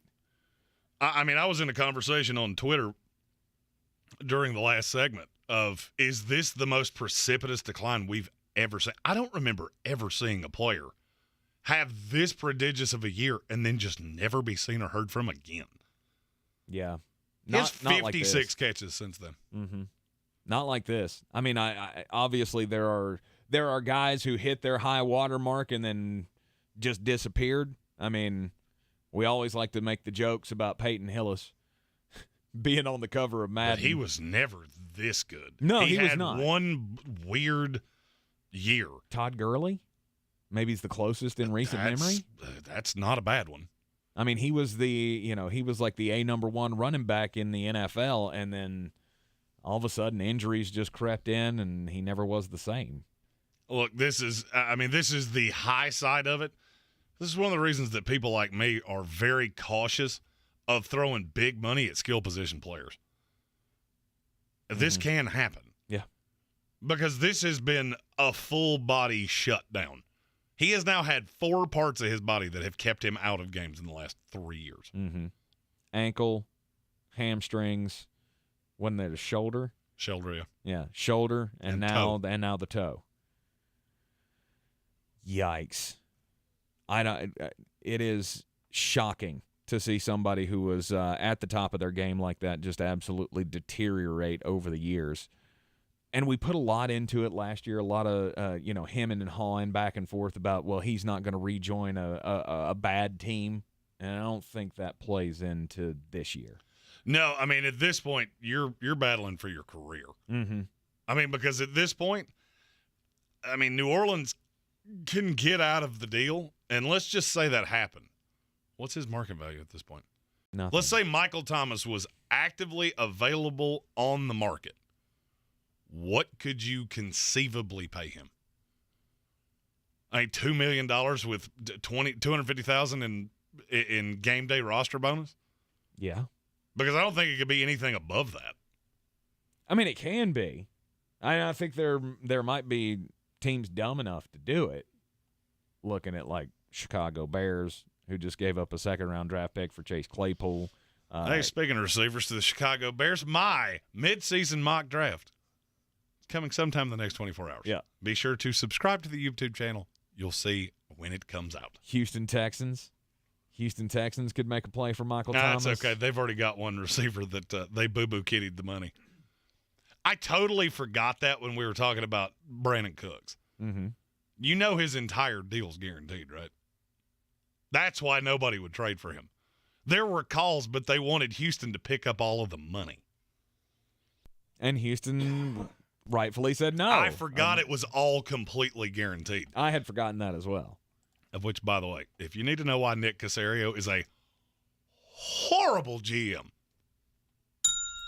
found it. Just another reason. And then more bad news for Baltimore Ravens fans. Rashad Bateman is going to be out for the remainder of the season. He's going to have surgery on his foot. So once again, one of Jeremy's little boyfriends is... He's a talented receiver. He's just hurt. He's just bitten. Absolutely snake bitten. Baltimore also gets a receiver in my 2-round mock draft. As they should. And it's a name that if you don't like Baltimore, you are not going to be happy when you see this. Mm-hmm. Speaking of the Houston Texans, Brandon Cook's not going to play tonight for the Houston Texans because, why? Why would you play? He's going to be a DMP angry. We don't see those very often. DMP hates the organization. Houston Texans and the Philadelphia Eagles tonight on Thursday Night Football. It could be the most embarrassing game in primetime history. Jeff Bezos, you paid a bajillion dollars. A bajillion for the second best team in the NFL against the worst. Right. Potentially could be the most embarrassing game on prime time in NFL history. However, you're going to have to do a lot. You're going to have to get beat 70-0 in my book to surpass the Tampa Bay Buccaneers, who famously lost on Monday Night Football with a 24-point lead in the fourth quarter against the Indianapolis Colts. But it could happen. Philadelphia Eagles, Houston Texans tonight. Jeremy will have your picks on the game coming up at the end of the program, and we'll spend like 2 minutes breaking down the matchup because that's how lopsided this is. Have you ever accidentally hit a squirrel with your car? Yeah. Have you ever gone back and visited the squirrel 4 days later? Yeah. That's the first quarter and the third quarter.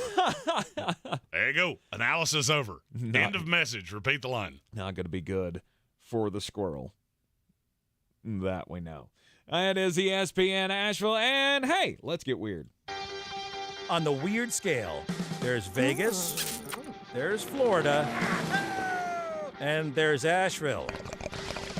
Let's get weird, Asheville. Jeremy and I, neither one of us are car guys, so to speak. Speak for yourself. We like cars. Every day that I get to drive a new car, I become more and more of a new car guy. And that's thanks to our friends at Fred Anderson. Nissan 629 Brevard Road. They'll give you $250 extra on your trade just for saying we sent you. That is a bonus promo. I believe my training is officially complete. And that is a double bell as well. Good for you, sir. But you know what I mean by we're not really car guys. I mean, I don't know how one works. At cars. We like to drive cars as long as they're nice cars. I have long thought, and this goes all the way back to when I was a child, I see somebody on the side of the road with their hood up, I have always said they're looking at that thing going, I wonder what that does. But, I like the new technology. I like seeing what car companies can do to spice things up. But there's always been that one hump that we've never gotten over. Remember, some of you are way younger than me because I am an old man now. But I can remember back in the day being told that we're going to have flying cars. Yeah, the Jetsons. That's supposed to be like right now. Yeah. Missed it by that much. Yeah, but we're on our way. We're on our way because Chinese electric vehicle company Xiaopeng, or it looks like Xpeng, but I looked up the official pronunciation. Apparently it is Xiaopeng. But anyway, they, this past week, unveiled their designs and a video of their first test flight of a flying car. More than 500 companies reportedly working on designs for flying cars, but now Xiaopeng, is now the first one that we know of to put it into actual practice.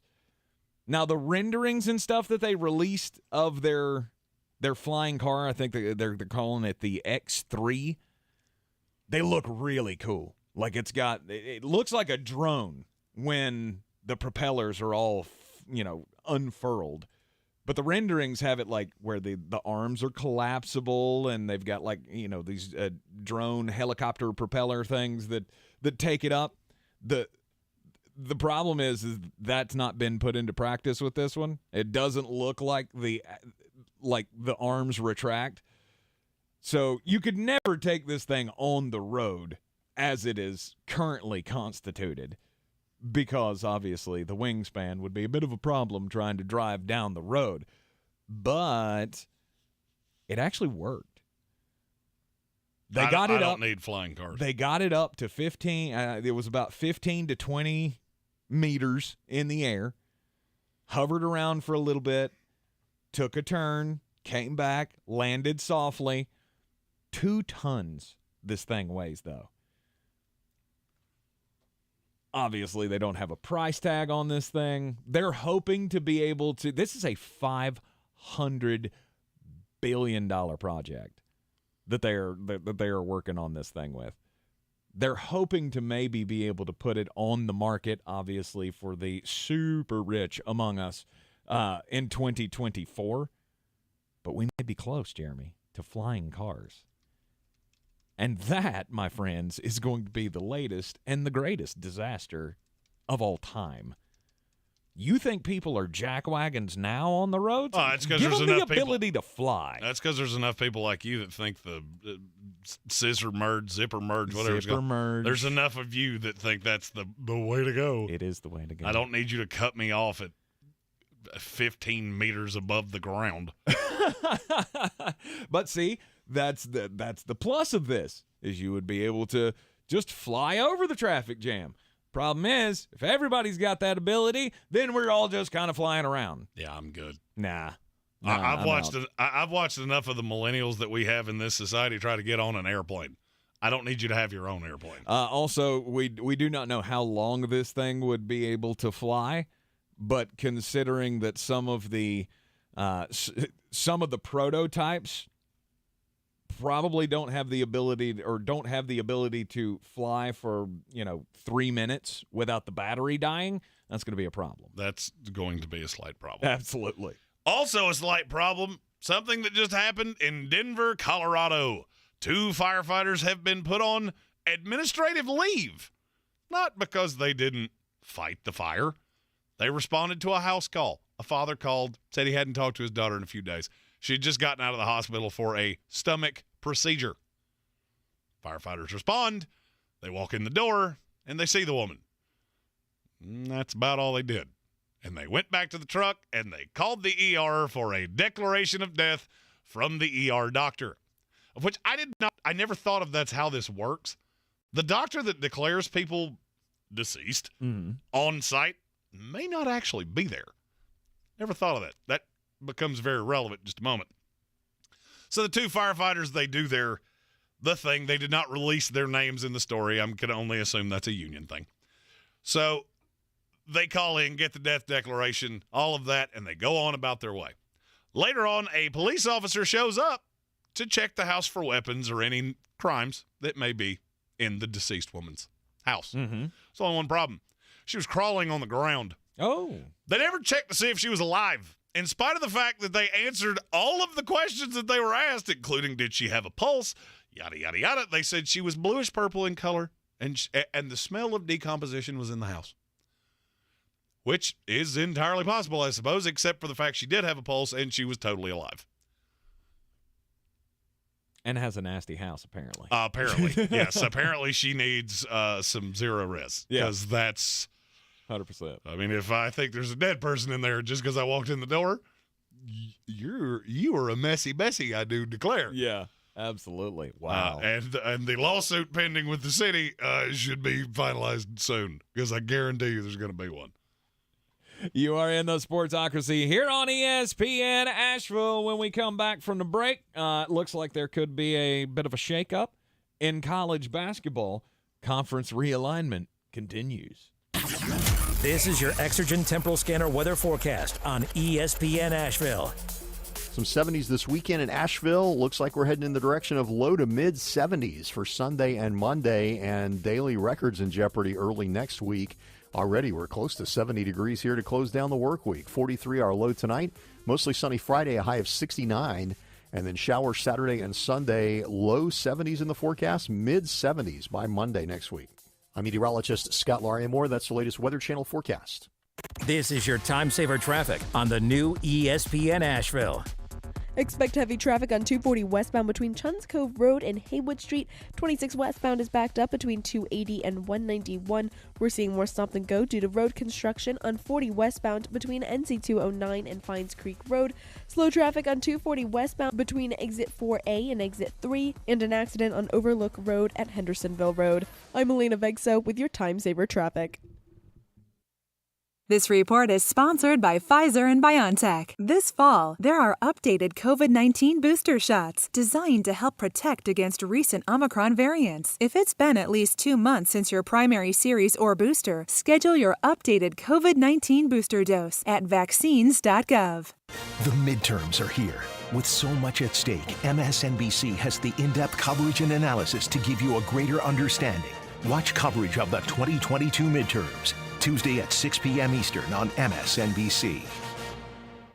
Why wait to save? Dell Technologies' Black Friday event arrives early with select deals on top tech to power business productivity. The savings start now with up to 48% off performance business PCs powered by 12th Gen Intel Core processors. Don't forget special pricing on the latest monitors, docks, and accessories, including free shipping on everything. Call a Dell Technologies advisor at 877-ASK-DELL for Black Friday deals. That's 877-ASK-DELL.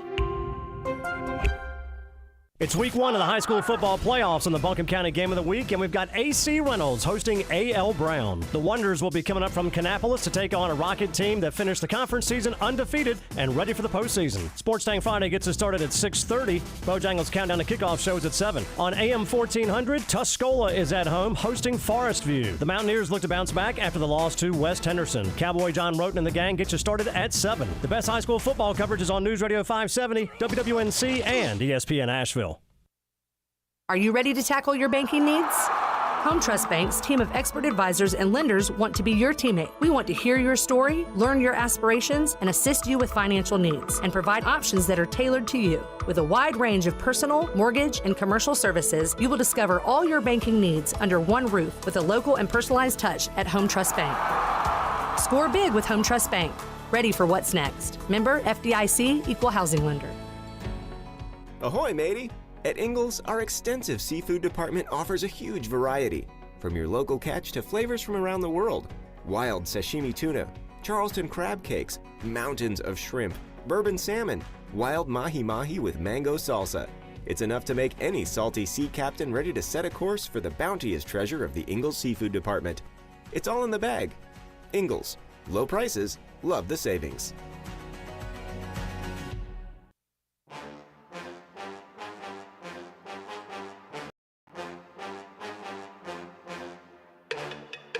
the Sportsocracy. You are a regular nuclear meltdown. You better cool off.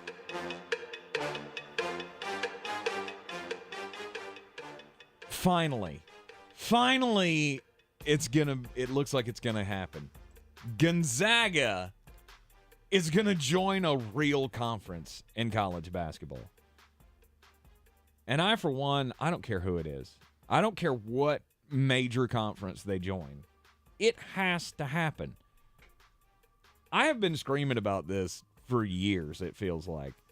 Of course, Gonzaga's always ranked highly. They go undefeated in their conference more often than not. They also play one of the toughest non-conference schedules in the country. And I give them credit for that. Look, that went out the window years ago. That whole, Gonzaga is the team that's going to get the number 1 seed and just be out in the first 2 or 3 rounds. That has gone out the window. They have proven for the last few years that they are no doubt one of the top 4 college basketball programs in the country. Mark Few has done amazing things with Gonzaga. They have won 20 conference titles in a row in the West Coast Conference, and they've won 24 regular season championships. And the press release of this story, I took away something drastically different than you did. What's that? I don't care what conference Gonzaga plays in. I don't care if it's the Big 12. I don't care if it's the Big East. None of that matters to me. Okay. Big 12 just went through a media rights thing. Mm-hmm. And they're going to do just fine. $2.28 billion? It's a whole mess of money. And the last line in the AP story, a person familiar with the Big 12 deal, they were asked, did you tell them about the Gonzaga thing? The quote was, it was hinted at. It came up in a quiet manner. It's a positive, but it's not a financial game changer. So let me get this straight. You got $2.3 billion for your media rights deal. You have just guaranteed your member institutions $30+ million a year off the media deal. You're behind closed doors getting ready to bring in one of the most prodigious college basketball programs in the country. Mm-hmm. Nobody at Fox cared. They don't even kind of care. They care more about Texas Tech football than they do about Gonzaga basketball. Mm-hmm. That tells you everything you need to know. Basketball's a fun little aside. It's not ironic that it really heats up in March when, football ends. Right. That's not an irony. And it elicits something else I wanted to talk about today. There was a no-hitter in a World Series game last night. Nobody cares. Nobody cares. Mm-mm. Nobody even – I have not seen that reported on any site outside of ESPN all day long. That is the most mind-boggling thing I think I've ever seen. I thought I had gotten to a point of, okay, I rail on baseball too much. I wasn't going to stop, but I had gotten to the point in my head of, right, I'm railing on this too much. And then you had what should be, in 1 month, you've had a player for the most popular team in your sport break your home run record for a conference or league, whatever. Right. It's not the actual, I get it. The American League record. But you just had a guy that you could point to and say, that's the guy. That's the one that set the record. There's no steroids there. He's just 6'17" and looks like an offensive lineman. That's the guy. And you had the first no-hitter in your World Series in almost 70 years. Mm-hmm. Nobody cared. There's more talk about the Eagles and the Texans than that. You want to know why we talk about football all the time? That's why. Yep. Look at the numbers. It's right there in front of you. I started watching a Netflix series last night about bodybuilding. Why? It's because Netflix knows exactly how to sucker me into watching something. Put it on the homepage and then let me see it 3 or 4 times, and I'll go, hey, you know what? It's midnight. I'm sleepy. Right. I'll put it on. Right. There was a time that people actually watched that in large numbers, in large quantities. Bodybuilding? Yeah. It was on ESPN. I didn't know this either. I found this out last night. Wow. And now you're at a point of the only thing that sells at a commercial level football. Is college football in the NFL. Mm-hmm. That's it. Mm-hmm. I have gotten to a point now where I listen to national shows and they start talking about other things, and I go, don't do that. Right. Why would you do that? I do the same thing. Listen to your audience. It drives me absolutely nuts, especially like when you're driving around on if you're driving around on a Sunday and you're trying to find out what's going on in the games, and you flip it over. I'm a responsible person. I don't drive around on Sundays. You flip. Well, that's because you're drinking. Domestic that's lights. Good. Yeah, because by 3 o'clock I'm at 17 domestic lights. But not all of us are just binge drinking and watching football every Sunday. And I'll say most. If we're out driving around and you flip on one of these national shows and they're talking about, Kyrie Irving or something, it's like, what? What world are you living in right now? I get it. It's the first time in World Series history that there's ever been a combined no-hitter, and yeah, nobody cares. I feel like all of the other entities are just going, look at us, we're doing stuff. Nope, can't do it. Don't want to. Can't. Gonzaga apparently is interested, according to the reports, in joining the Big 12, which I think would be huge for that conference especially. I see, and I don't. You don't? I don't. Why? Fox has already told you why. It doesn't change the money. Yeah, it does not change the money. Yeah, but I'm a fan of the sport. I don't care about the money. And I get that. Gonzaga goes to the Big 12 and dies. I shouldn't say that way. They go to the Big 12 and they become exponentially less relevant than they were. Why do you care about them right now? Because they're a 1 seed in the tournament every single year. Because they're really good. Okay, so is Baylor. How much do you care about them? I mean, in basketball season, yeah, I care. Yeah. Have they ever been mentioned on the show outside of their one national title appearance? No, nope. We don't really. I actually think this is a horribly stupid idea for Gonzaga. And I've rivaled you in this the entire time. It's not going to raise your profile. If anything, it's going to hurt it. Because the only reason we talk about you is on Selection Sunday, you're on the one line every single year. Mm-hmm. So now you go to the Big 12, which is unequivocally the best conference in college basketball, and it's not close. Sorry, ACC people, it's not. Right, but that's part of the reason that they get talked about every year, because of course they're up there. Because they have 30 easy games on their schedule. That doesn't matter. It does. No, it doesn't. We watch this sport in March. So now you're going to go into a conference where there's 7 of you. There's 7 programs in that conference that are Gonzaga or close. Texas Tech is close. They're recruiting the same level of talent. So now you're going to be a 7 seed. That's the way this is going to go. I like Mark Few. There's a reason he stayed there forever. You mark my words. They sign off on this, he won't be around for long. Because right now it's really easy. We're tucked away, we're geographically isolated, and we're guaranteed at worst a 3 seed in the tournament every year because nobody can beat us. Mm-hmm. Well, we want to play the best. That's fine. That's fine. You obviously do not understand marketing to any degree because the only reason anybody cares about you because you keep winning conference titles.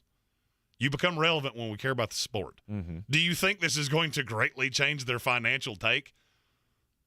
No. They just told you it's not a game changer to squirt. You will be a basketball-only entity in this sport or in this conference, which means you'll be lucky to see $5 million. $5 million is not a drop in the bucket for what these high-level programs have. I think it's a horribly stupid idea.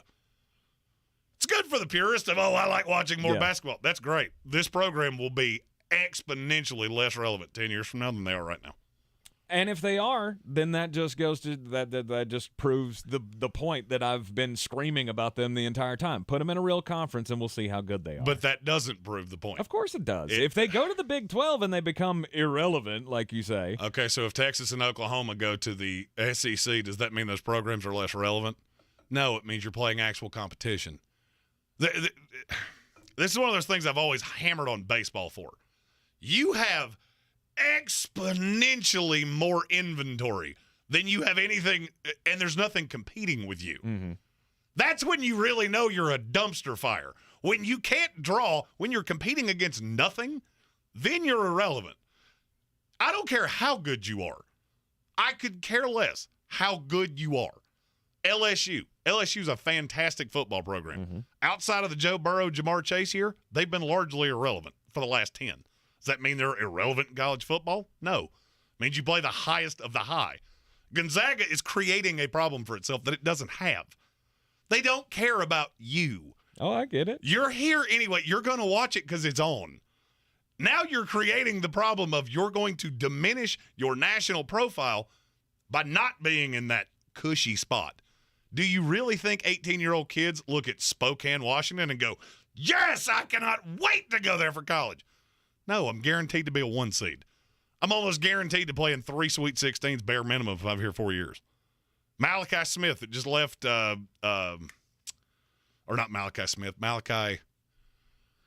he was at UT Chattanooga and he just transferred to Gonzaga. His last name is oh God, his last name's eluding me. Yeah, I wasn't even following. Yeah, he went to Gonzaga. Why? He was one of the most sought after transfers in the country because he knew I'm going for 1 year because he's a senior transfer, and there's a better chance I'm in the Final Four at Gonzaga than practically any other school in America.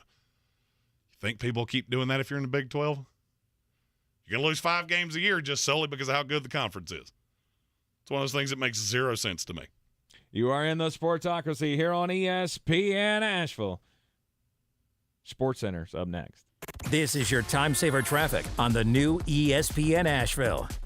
We're seeing more stop and go on 240 westbound between Chunks Cove Road and Haywood Street. 26 westbound is seeing some delays between 280 and 191.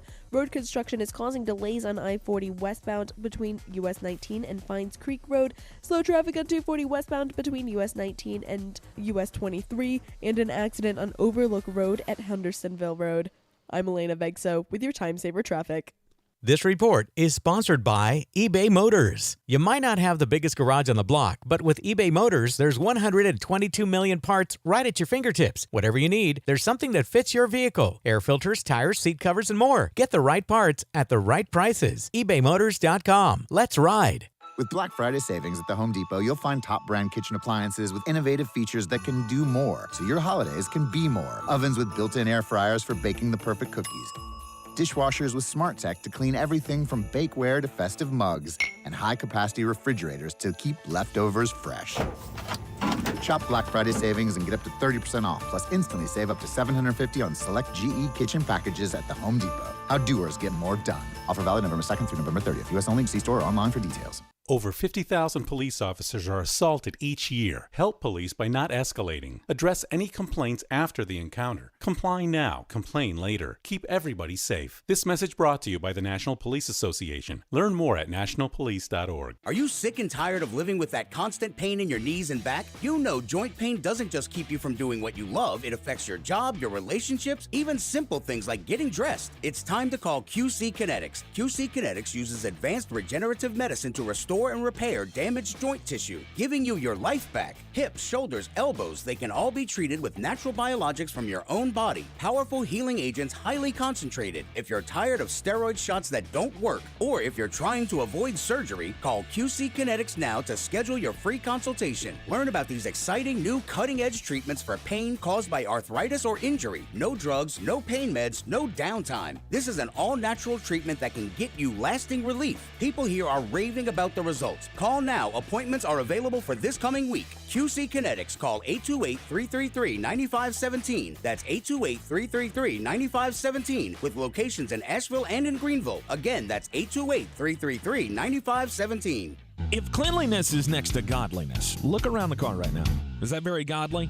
Look, life comes at you fast, but so does WBNC Auto Detailing. They have the tools to make your interior look like it's coming off the showroom floor. You don't believe me? Check them out on Instagram. All that filth and years of stains disappear. WBNC Auto Detailing does full interior and exterior details with paint correction, and they do wax and ceramic coatings. Call WBNC Auto Detailing at 455-3700. Premium care with a Southern hospitality touch. I believe real estate isn't about properties. It's about people. I am Clarissa Marshall with eXp Realty, serving all of Western North Carolina. Navigating the home buying and selling journey can feel overwhelming at times, and that's why having an agent who cares about you and your needs is key. I'm a native of Western North Carolina, and I close over a home a week. I'm an expert in the market, pricing my sellers correctly to net you the most money, and working as a skilled negotiator for my buyers. Please give me a call today at 828-774-6343 to set up a complimentary market analysis. The iHeartRadio Asheville Pro Football Pick'em Challenge rolls on. Make your picks by the Thursday night game at ESPNAVL.com. Weekly winners win a $50 gift card to Asheville Pizza and Brewing and a register for the grand prize, a year's worth of golf for two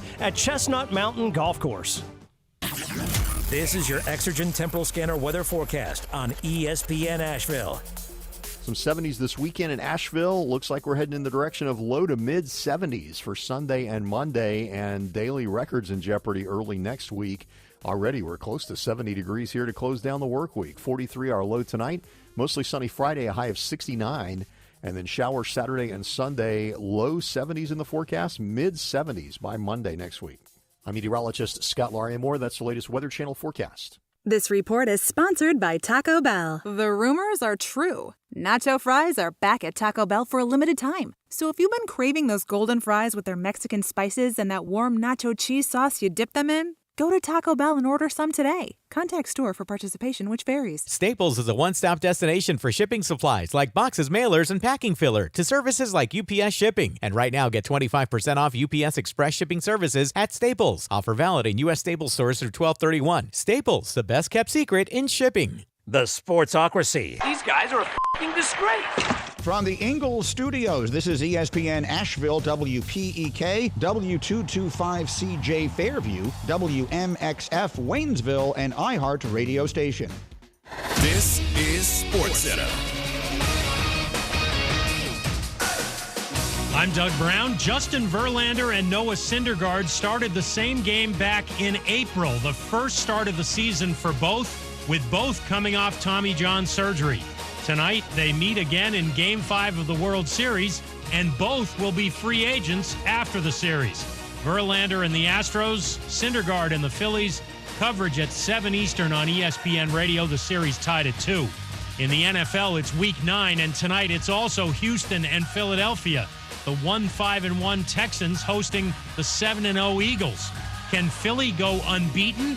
ESPN's Bart Scott. I don't think it's a possibility. I think that takes a lot of mental endurance. And, you want to worry about winning the championship. You don't want to worry about going undefeated. Bart Scott on Get Up. ESPN's Ed Werder reports Texans wideout Brandon Cooks is out for tonight's game. He took 2 days off for personal reasons earlier this week and then seemed to be disappointed about not getting traded before the deadline.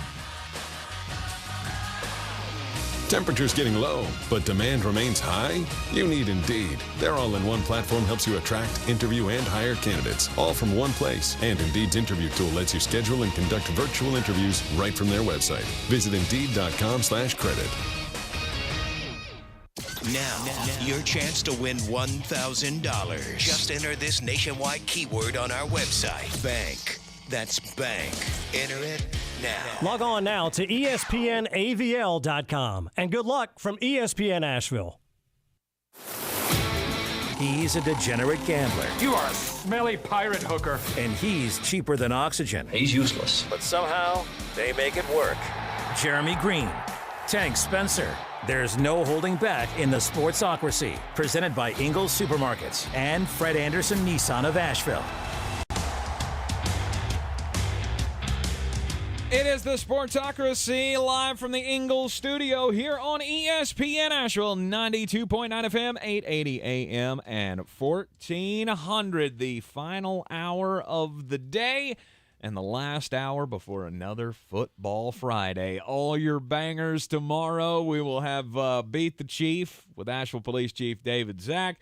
We will play Sheriff You Want To with Keenan Nesbitt of the Buncombe County Sheriff's Office. Oh, by the way, that reminds me, if you're not doing anything this weekend, we have at McCormick Field, the home of the Asheville Tourists, softball tournament. Come out and support your local emergency responders.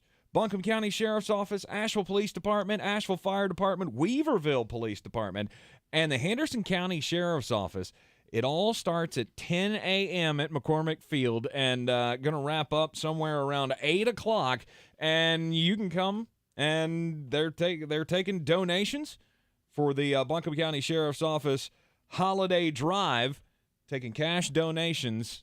Come on out and support your local first responders and see some pretty what could be some pretty interesting softball tournaments. I'm going to wager you don't games. see many athletes that look like Tank.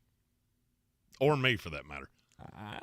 Because for me, I'm just going to have a heater in my mouth with a domestic light. Which I feel like is worth the price of admission. Oh, it would be, for me, it's home run or out. I'm not legging out squat. Are you a softball player? I used to be. Have you played softball? I did. And I was actually pretty good at it. I had two speeds, a home run or I'm out. Right. And I could man two positions defensively.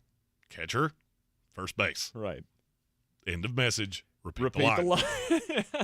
Anything that involved running, Seacrest out. Right. In my heavier days, I did play on a company softball team one time. We were not good. I was not good. I was a pretty decent pitcher. I could get it across the plate. But if you were any good at softball, you were hitting it out of the park. I was on one of those teams that you look around and go, which one of these guys are we supposed to pitch to? Because they're all giants. Mm-hmm. Will, our sales guy, he was our leadoff hitter because he was the only. Well, we had two. They were both lightning fast. And and then it was 8 gigantic humans that looked like the Monstars. I thank God this was before everybody had cameras on their cell phones, because the first game that we played, I hit just a frozen rope out to left field, took off running to first base, pants fell down, I hit the dirt, and crawled to first base. And went, yay! I will give $1,000 for that video right now. That's what I was saying. Thank God it was before cell phone video was popular. Oh, it's out there. I promise you. Somebody had a handheld and has that video. And if you know that person, if you've been telling that story around the Thanksgiving turkey for 17 years, you remember when that just gigantic guy went full pants down midway down the first baseline? Yep. I got cash in hand. Money is no object. The comedic value. Yeah, I mean, we could add comedic value to a softball team. There ain't no doubt about that. It is the top of the third hour of the program, and as we do on most tops of the third hour of the program, it's the daily draft, and we're going to do stock up, stock down. Usually we'd save this for Mondays when we just talk about the weekend, but now we want to take a look at stock up, stock down, top 5 for the entire season of football. And we wanted to do stock up, stock down on Monday. We just didn't have time. Right. There were so many other things going on. We didn't have a chance. So as it was pushed down the road, season long, because I have the first pick. I've been sitting on a first pick for 2 days. Okay. And across college football and the NFL, tell me if there's any entity whose stock is higher right now than Tua Tagovailoa. Really? Let me explain. Okay. Miami had a ton of draft capital. Mm-hmm. Yeah, you made the trade with San Francisco. That's now turned into Jalen Waddle, Tyreek Hill, Bradley Chubb, along with other assets. They could believe in him as much as I believe in gas station sashimi. You're stuck. And you're going to pay him a bajillion dollars, whether you like it or not. Mm-hmm. And the thing that blows my mind, for why, I cannot wrap my brain around this. I've watched Miami push all of their chips to the center of the table. What's drastically different about him right now? Him, not the offense. What is drastically different about Tua Tagovailoa right now than it was 2 years ago? A year ago. You say nothing? It's nothing. His interception rate, exactly what it was his rookie year. His touchdown rate is up, but that's a product of the weapons. Mm-hmm. That happened to Tim Tebow with better weapons. There's nothing different here. You're pushing all of your chips to the center of the table. So if I'm Tua's agent, I have to be looking around going, man, this worked out nice. And sometimes you get lucky, sometimes you're good. It's a lot better to be lucky than good. Yep. Well, I mean, we knew it was going to be a pivotal year for Tua, that he was going to have to prove that he can be a good quarterback in this league. For one, for the Miami Dolphins to invest in him, and two, if they didn't, for somebody else to invest in him. And now, I mean, he is the best quarterback that the Miami Dolphins have had since Dan Marino, so that's like go ahead. You raised the eyebrow. You tell me who's better. I'm not disagreeing with you, but Okay. I'm going to say that's like saying I'm the one that looks better in a dress of the two people in this room. It's not really all that impressive. True. I will make the sweeping declaration, too. Tua's the first one to get a deal done. Mm-hmm. Of Herbert, Joe Burrow. Tua will get his done the minute that they can. And it's going to be so much more than it should be. If I were Cincinnati. 45? Oh, yeah. If I were Cincinnati and the Chargers, I would be terrified that Miami gets this deal done with him before we get our guys done. Mm-hmm. Because if you're Joe Burrow and Justin Herbert, and you're looking around going, Tua got $45 million a year. All right, I want 70. What are you going to do about it? You going to tell me no? I don't think you will. Yeah, I would tell you no. I don't think you would. I don't think you would. When I have the ability to franchise tag you, I'm not paying you that much more over market value. You can franchise tag me in 2 years. Wait till you see what that franchise tag looks like 2 years from now, because that's when the salary cap will have gone through the roof. That's when all the TV money will have taken over. Good luck with that. Yeah. I seriously, I consider doing all of the quarterbacks in this class because of Tua. Because the agent for Joe Burrow and Justin Herbert have to be sitting around going, man, I like how this has worked out. Mm-hmm. I made an extra $1 million in agent fees just solely watching Tua Tagovailoa throw pitch and catch to the best receivers in the league. And the worst part about it is what kind of shape that's going to put the Miami Dolphins in. Because right now they're extremely expensive. I mean, they just gave Tyreek Hill the most money a wide receiver's ever gotten. They've got all this money tied up into the secondary, which I will not be surprised if they figure out how to get out from under the Byron Jones deal. And move on from him or move the money somehow. They've got a lot of pieces that they've highly invested in, and you're not going to be able to do that once you pay the quarterback. I mean, we talk about that time and time again, but this is a major problem because I don't look at Tua as a Joe Burrow, a Justin Herbert. I think we're all right. I think we're all on the same page here of the reason he was so good at Alabama was because they had the greatest team assembled around him, or one of the greatest teams of all time assembled around him. Now you've got all of these weapons. You're going to have to pay Jalen Waddle big money in 2 years. Right? Oh, yeah. Javon Holland's going to have to get paid. Yep. You're already paying Bradley Chubb. Right. Tua's going to have to get paid. They just signed an extension for $110 million with Bradley Chubb. I mean, look, I pulled for a young team in this division. I have absolutely no fear of Miami. None. I just feel like you've bungled this situation. Mm-hmm. Because now they're as in a corner as you will ever see a team in the NFL. Because you have gutted yourself financially. You have gutted yourself draft pick-wise. And that's the reason Tua is the winner and not the Miami Dolphins. Because he's going to make a boatload of money. And I don't know that it ever produces anything. It's the Dak Prescott rule. How in the world do you think this team's going to get better when your quarterback's salary balloons by 6 times? That's fair. Hard for me to believe. They're all in, and you better hope that Josh Allen gets abducted by space aliens because you are not beating that team, and this window is small. Well, you told me I was going to be surprised by your number 1 pick, and you did not lie. Oh, and I was not expecting Tua Tagovailoa to be the highest stock up of the season. Daniel Hillman in our YouTube comment said, couldn't the Dolphins just draft a young quarterback instead of paying Tua? That's the point. They're never going to pick in the top 20. Ever. So you're going to be picking at the back end of the first round, and for every Lamar Jackson, I can throw you 20 Brandon Whedons. Brady Quinn. That is it is a crapshoot in the draft anyway, to a point. You get past about 12, it's not playing the lottery, but it's close. And again, what happens if you miss? What happens if you miss that? If you make that decision, that's everybody loses their job. You can't go rookie with this level of roster. Exactly. That was kind of the point I was trying to make. I guess I didn't explain that well enough. Mm-hmm. No, Tua is now the safest person on the planet Earth. I would say you're right. The postmaster in Barrow, Alaska, does not have the job security that Tua Tagovailoa does right now. Look, things are rolling pretty well for the Miami Dolphins. They're gonna start out this season 8-3.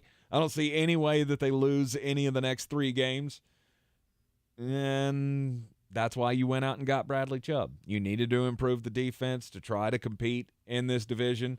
You already beat the Buffalo Bills once. So who's to say you can't do it again? It's unlikely. I know. But you got a chance. The problem is you're stuck now with Tua. And what happens when the weapons disappear? Do you think he's Dan Marino? That he is not. No. All right, well, my stock up is not even kind of close for me. It's Tennessee. You have to go with the Tennessee Volunteers. Is it Tennessee the program? I'm asking this for a reason. Yeah. Okay. Yeah, absolutely. Tennessee, the program as a whole. Josh Heupel. Look, I had my reservations about making him the head coach, bringing him in from Central Florida because I thought it was the most dumbfounding hire I'd ever seen. The last Central Florida coach that went to a big-time program, that didn't work out well. Old Scott Frost. And he is, sitting on the sidelines now. But obviously I was wrong. The culture has changed so much in just 2 years. The first year for Josh Heupel, they were competitive, but they weren't anywhere near the world beaters that they are now. They're recruiting well. The NIL stuff is, it's only getting better as their stock rises, and they're the number 1 team in college football. You've made Tennessee sexy. Absolutely. And in this market, that really matters. And think about the difference between where we were with Tennessee after the Ole Miss game last year. When they're throwing batteries out of and mustard bottles out of the crowd. They went from being an absolute joke to now being the class of not only the SEC, but also college football as a whole. You remember a few years ago when I told you Tennessee was a sleeping giant? You laughed at me? Yes. Yes. Yeah, about that. And I'm not going to cheat because I wanted to. Josh Heupel would have. He was number 2 on my list. Mm-hmm. Won't cheat because you took Tennessee. So I've not thought about it. That's why I clarified. Right. Josh Heupel has made himself a bajillion dollars. 2 years from now, when Oklahoma realizes, that's the one that used to work here that we should have hired, not the guy that looks like Daniel Tosh and coaches like Wayne Fonts. But why? I mean, obviously, are you saying that they're going to hire him away? Oh, no. Okay, all right, thank you. No, I thought they're going to try. Oh, yeah, and Tennessee and he's going to walk back to farm. Tennessee and go, hey, you know that bunker full of money that you have behind Neyland Stadium? I have backed a truck up to it. If you could just load that, and I'll do this about every 2 weeks. Along with all the dead bodies buried under the football field. Yeah. No, that's in the Meadowlands. They proved that wasn't true. That was just Jimmy Hoffa. They said Jimmy Hoffa was not there. They didn't say there wasn't a bunch of other people. I watched The Sopranos. Let's go.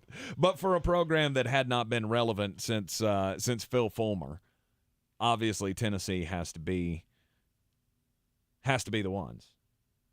And then I'll go another easy layup. It's the Philadelphia Eagles. And actually, I want to be more specific about this one. I'm going to go Jalen Hurts. I considered that as well. Jalen Hurts specifically because now I'm not saying this was a good team. I mean they were good-ish. but they were always looked at as the team that was held back by their quarterback. They were extremely limited because of the quarterback. And this year, this scheme, A.J. Brown being brought over, Jalen Hurts to me looks like a completely different quarterback. He has been. So what I said about Tua, the exact opposite holds true for Jalen Hurts. Mm-hmm. Because he's doing all of the same things, but all of the analytical metrics are through the roof. And there are things that don't really change based on the weapons. You don't become more accurate based on your weapons. Right. Now, your completion percentage can go up, but your catchable ball rate shouldn't. Right. Because that has nothing to – but Jalen's have. Mm-hmm. Which means he's improving based on the system. He is the one, I said Tua was going to have to take that Josh Allen type step forward this year for this to work for the Dolphins. Well, it's worked, and I don't feel that Tua has done that. Jalen has, not Tua. So Jalen Hurts and the Philadelphia Eagles as a whole obviously have to be at the top of the list with them being undefeated, getting ready to go to 8-0 after tonight's Thursday night football game, which we will break down coming up later on in this hour. Got to take a break. When we come back, Jeremy will have back-to-back picks in today's daily draft. Stock up, stock down for the 2022 football season. This is your time-saver traffic on the new ESPN Asheville. Expect more stop and go on 240 westbound between Chun's Cove Road and Haywood Street. Heavy traffic on 26 westbound between 280 and 191. I-40 westbound is backed up due to road construction between US 19 and Fines Creek Road. Slow traffic on 240 westbound between exits 4A and exit 3, and an accident on Overlook Road at Hendersonville Road. I'm Elena Vegso with your Time Saver Traffic. This report is sponsored by Friday Health Plans. Friday Health Plans is designed for people who buy their own health insurance, with benefits like unlimited $0 primary care and mental health visits. Get a quote at FridayHealthPlans.com and see if you qualify for $10 insurance. All plans issued by Friday Health Plans of North Carolina, Inc. Hey, this is Peter Schrager from the NFL Network's morning show, Good Morning Football. You've also seen me on NFL Sidelines and in studio for Fox Sports on Sunday. Well, I've got a new podcast with iHeart in the NFL, and we're calling it The Season with Peter Schrager. In each episode of this season, I'm going to empty my proverbial notebook and take you inside and behind the scenes on the conversations that happen at the highest levels of NFL franchises. Listen to The Season with Peter Schrager on the iHeartRadio app or wherever you get your podcast. Hey folks, DG here asking you to give yourself the gift of Asheville smiles here in 2022. Studies have linked untreated gum disease to heart disease, erectile dysfunction, systemic diseases, premature birth, joint issues, and much more. Everything is connected, and seeing a dentist every 6 months is important for your overall health. For top-notch dental care from Dr. Rebecca Merrill here in Asheville, call 828-251-2426 or AshevilleSmiles.com. The midterms are here. With so much at stake, MSNBC has the in-depth coverage and analysis to give you a greater understanding. Watch coverage of the 2022 midterms, Tuesday at 6 p.m. Eastern on MSNBC.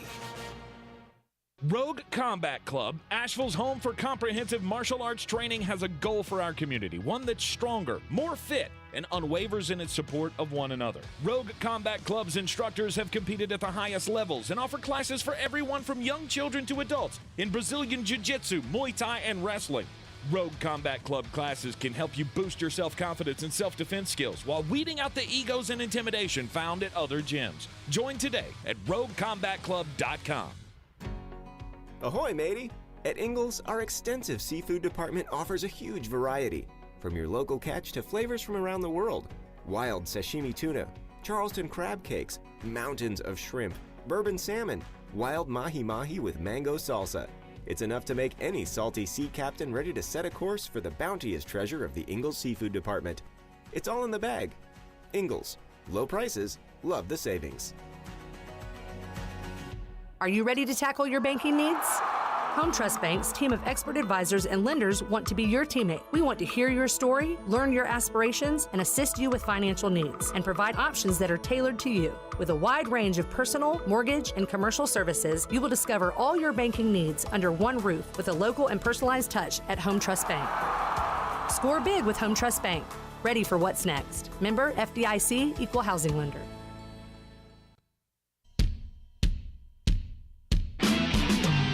The Sportsocracy. Pull up your pants, take off the bra, and be a man. Stock up, stock down for the midway point of the 2022 football season. Well, the midway point of the NFL season. And, we're at the three-quarter pole in college football, as there's only 4 games left in the regular season.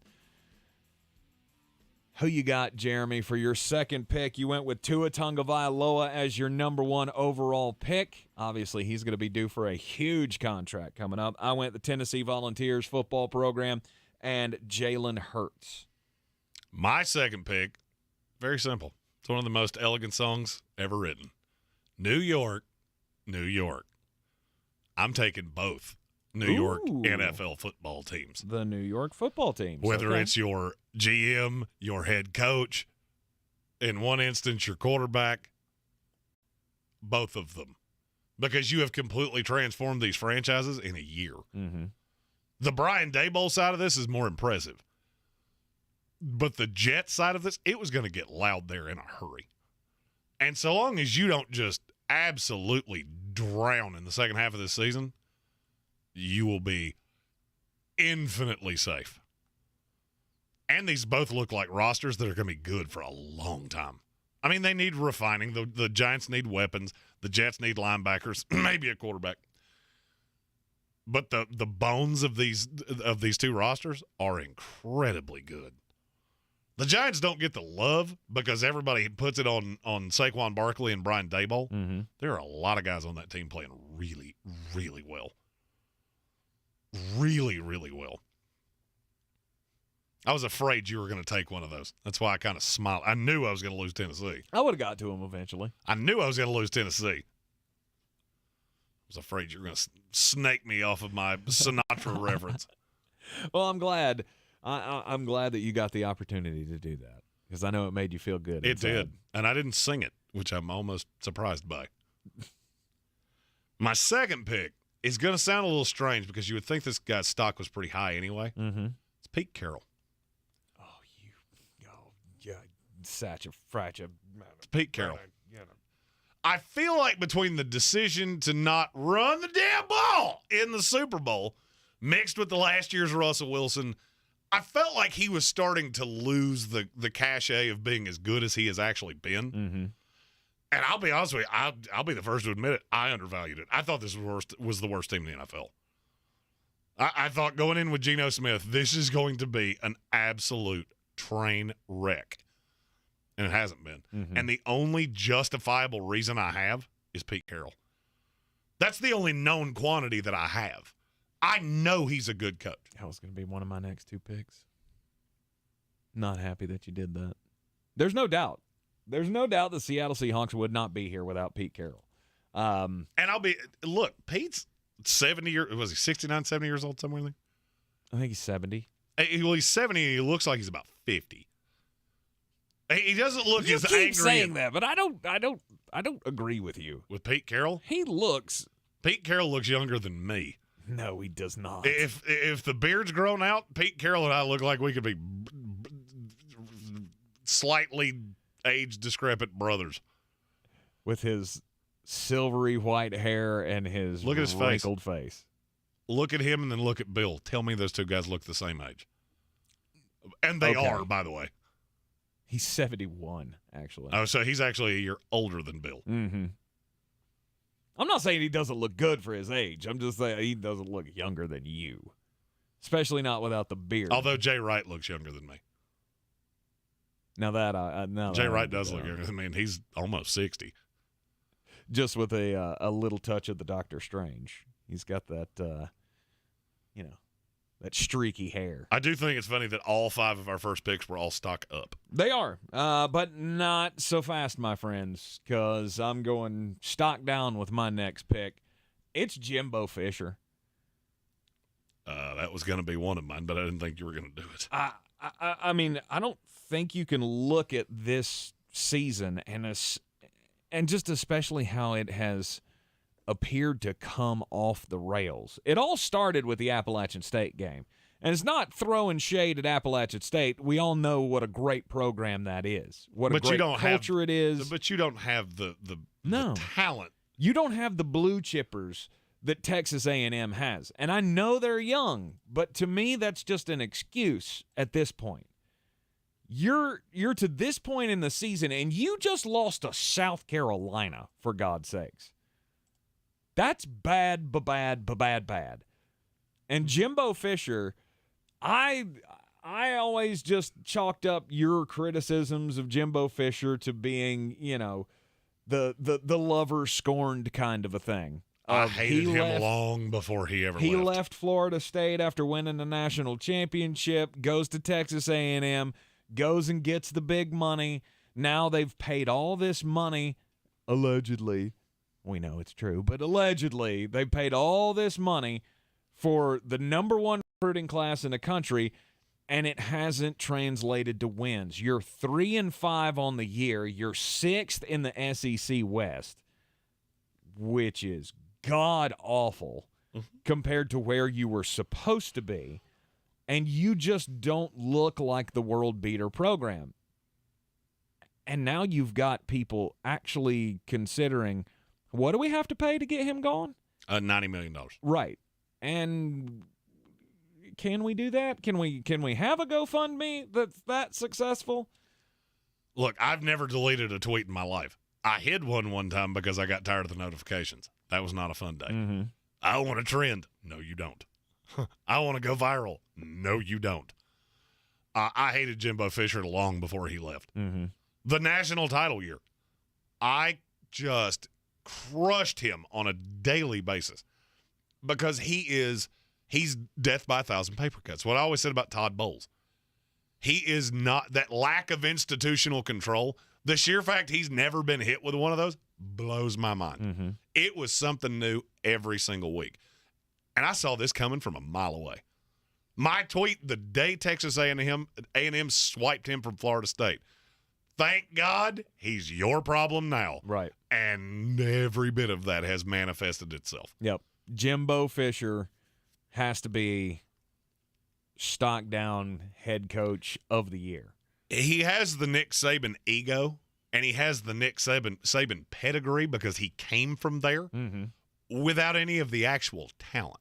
He's this offensive savant whose offenses have largely been disappointing his entire career. Mm-hmm. You are in the Sportsocracy here on ESPN Asheville. We will continue with the Stock Up, Stock Down daily draft. But first, the most important message of the day. Most important message of the day, Jeremy. Don't do crimes. Don't do crimes. Proudly brought to you by our good friends at the Asheville Police Department and the Buncombe County Sheriff's Office. That's not an official it's not an official sponsorship, but hey, it fits. It does fit. It does fit. So, my story comes to my computer is doing that thing it does. Oh, don't start with your computer being a problem. I've dealt with enough on this side of the desk this week.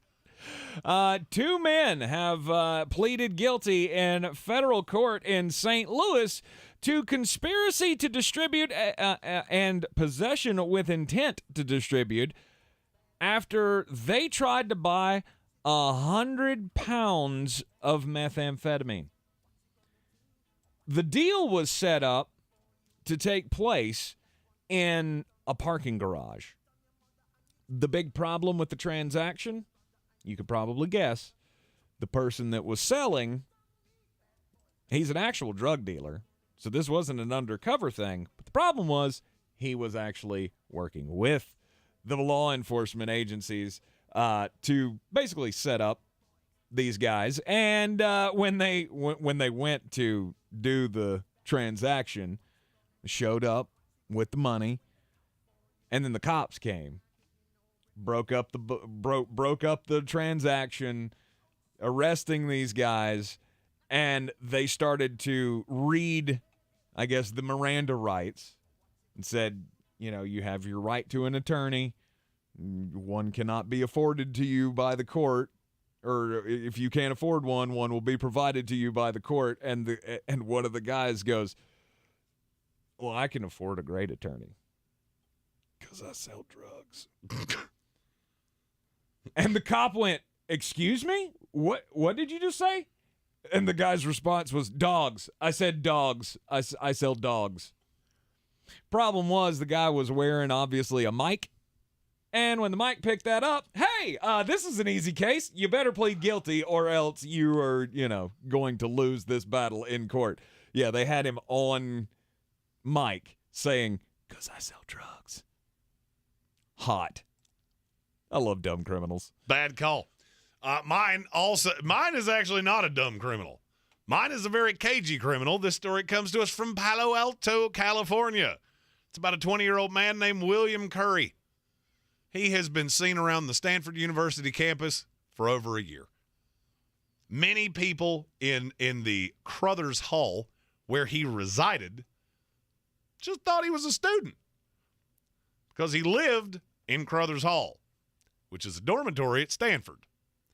The problem is that he neither lives in that dorm nor does he go to Stanford. He was squatting in the basement. There are screenshots of text messages from the RA to the administration saying, "There's a guy that, he sleeps here, but he does not live here. And you should probably do something about that." Well, October 27th, they finally did, after he stole a television out of one of the common areas. That's where the stupid criminal comes in. You've been getting away with squatting in a university dorm for over a year. Don't steal things. You're already doing crimes. You do more crimes, and then you get caught for your original crimes. Stanford has released a statement saying that they will be reviewing their security procedures based on the information in this case.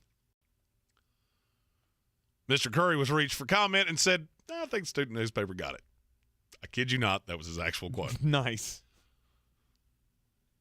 It is the Sportsocracy here on ESPN Asheville. We will continue the daily draft. Plus, talk about Thursday night football. We got the Philadelphia Eagles and the Houston Texans tonight. Man, we can't wait. This is your Exergen Temporal Scanner weather forecast on ESPN Asheville. Some 70s this weekend in Asheville. Looks like we're heading in the direction of low to mid 70s for Sunday and Monday, and daily records in jeopardy early next week. Already we're close to 70 degrees here to close down the work week. 43 our low tonight. Mostly sunny Friday, a high of 69. And then showers Saturday and Sunday, low 70s in the forecast, mid 70s by Monday next week. I'm meteorologist Scott Laria-Moore. That's the latest Weather Channel forecast. This is your time saver traffic on the new ESPN Asheville. There's been an accident on I-40 westbound causing stop-and-go traffic between exit 27 and exit 15. Slow traffic on 26 westbound between US 70 and Elk Mountain Road. 240 westbound is backed up between Chun's Cove Road and US 19. 26 westbound is also seeing some delays between NC 280 and 146. And slow traffic on 63 northbound between US 19 and Newfound Road. I'm Elena Begso with your time saver traffic. This report is sponsored by Lowe's. Provember is back at Lowe's, and so are the savings. Power the possibilities with savings on the DeWalt tools you trust, like the DeWalt 16-piece reciprocating saw blade set was $29.98, now $19.98. It always pays to be a pro at Lowe's. Offer ends 12/28 while supplies last. Selection varies by location. The iHeartRadio Asheville Pro Football Pick'em Challenge rolls on. Make your picks by the Thursday night game at ESPNAVL.com. Weekly winners win a $50 gift card to Asheville Pizza and Brewing and a register for the grand prize, a year's worth of golf for two at Chestnut Mountain Golf Course. Jamie's log. Progressive. The Harrington's backyard. Day 27. 3:33 a.m. 333. All those threes mean something. Or I may be losing it. Been camped in the Harrington's backyard for 27 days now, proving that Progressive has 24/7 protection. They told me every day they understand what 24/7 protection means. Think I'm finally getting through to them. 333. Progressive doesn't just offer a great price when you bundle home and auto. We offer round-the-clock protection. Just not literally from Jamie. Coverage from Progressive Casualty Insurance Company, affiliates, and third-party insurers, and subject to policy terms. Bundle discount not available in all states or situations. Since man created roads, they've been looking for ways to get off-road and vehicles to take them there. That's where Outlaw Off-Road comes in. A premier off-road center for Jeeps, trucks, and SUVs with a complete lineup of off-road and overland services, including maintenance and repair to make your vehicle all that it can be. Check out their location right here in Western North Carolina at 85 Avery Creek Road. Call them today at 828-974-8480 or visit them on the web at theoutlawoffroad.com. If cleanliness is next to godliness, look around the car right now. Is that very godly? Look, life comes at you fast, but so does WBNC Auto Detailing. They have the tools to make your interior look like it's coming off the showroom floor. You don't believe me? Check them out on Instagram. All that filth and years of stains disappear. WBNC Auto Detailing does full interior and exterior details with paint correction, and they do wax and ceramic coatings. Call WBNC Auto Detailing at 455-3700. Premium care with a Southern hospitality touch.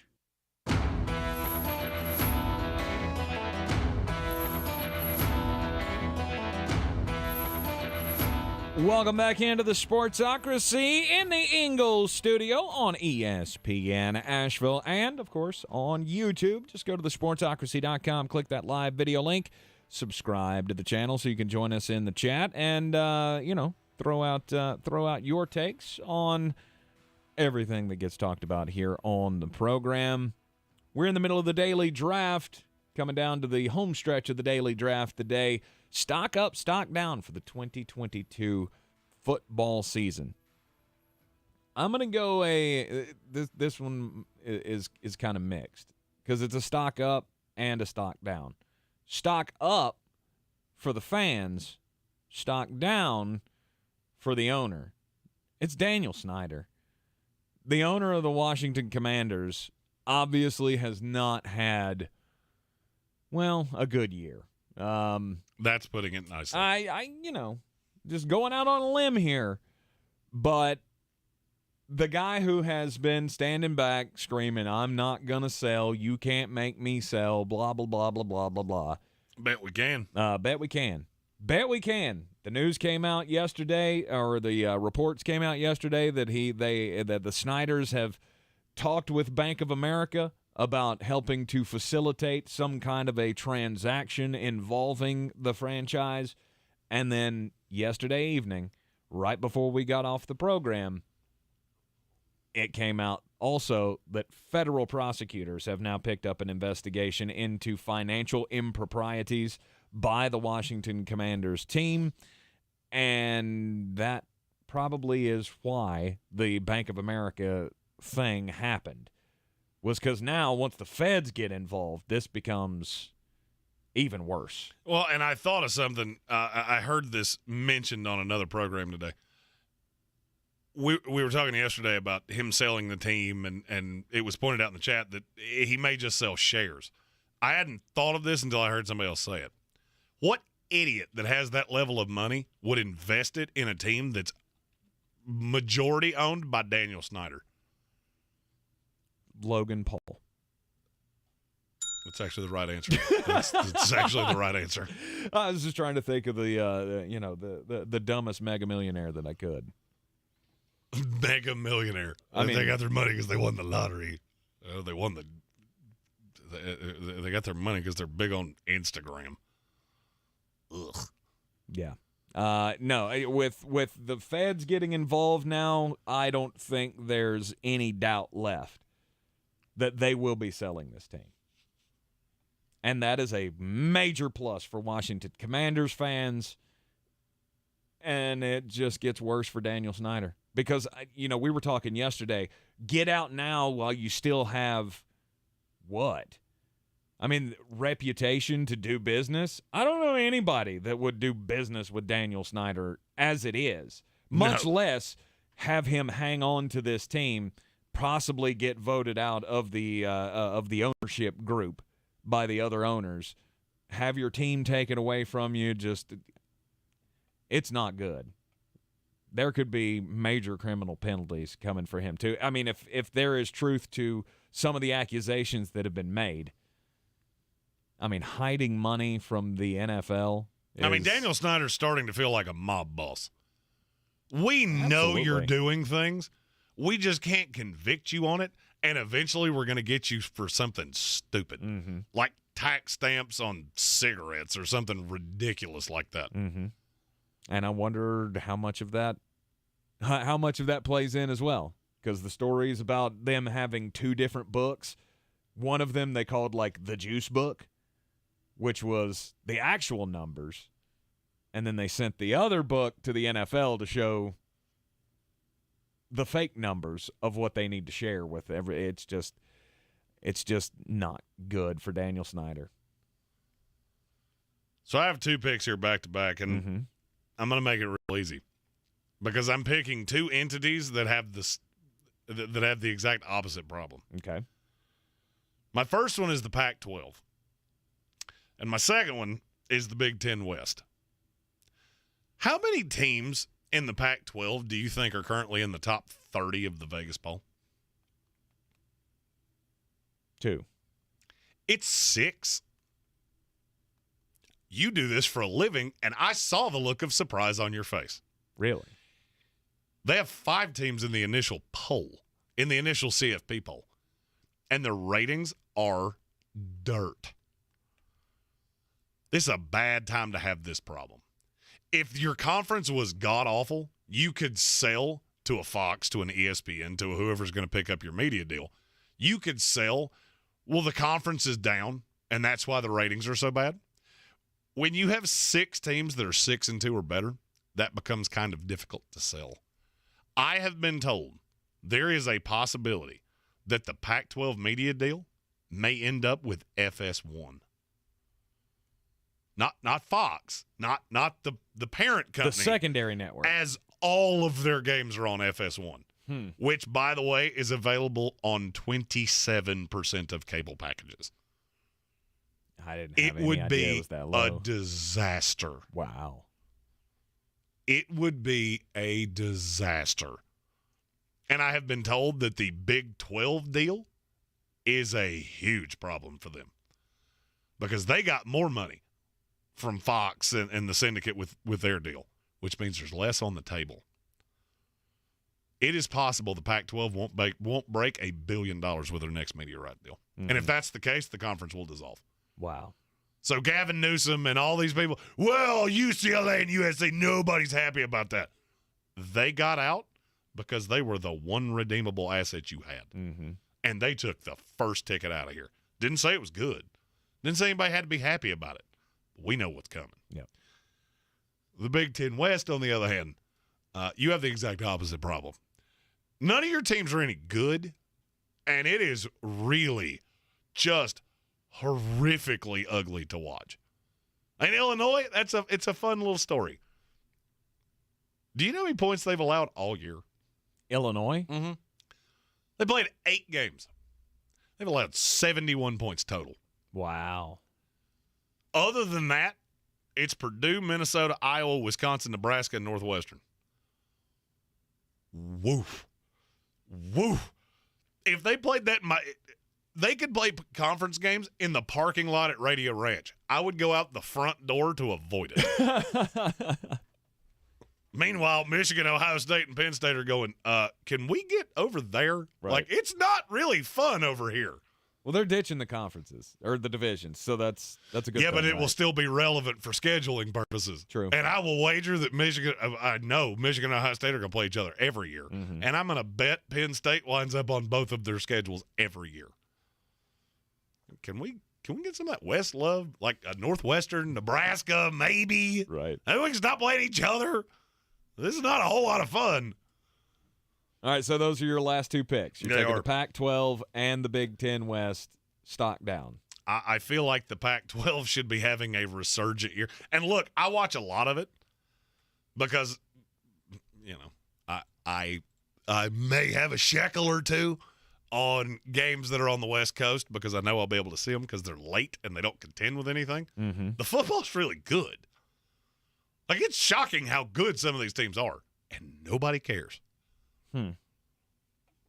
Did you know Utah's quarterback didn't play when they played Washington State the other day? I did not. Case in point. Don't even kind of care. You should, because that's a big deal. Gamblers lost their minds. I was getting messages. I'm saying as a fan. So Cam Rising's one of the biggest players in the country. I mean, that is a very good, very solid quarterback. They didn't tell anybody. They didn't tell the Fox broadcast crew that Cam Rising wasn't going to play. And gamblers lost their minds. Because if you remember, I took Washington State in that game. Yep. And I started getting messages on Twitter of, did you know something and you didn't tell us? Nope. No, I did not. That is what we in the Bob Ross world call a happy little accident. I mean, I would have still taken Washington State even if I didn't know.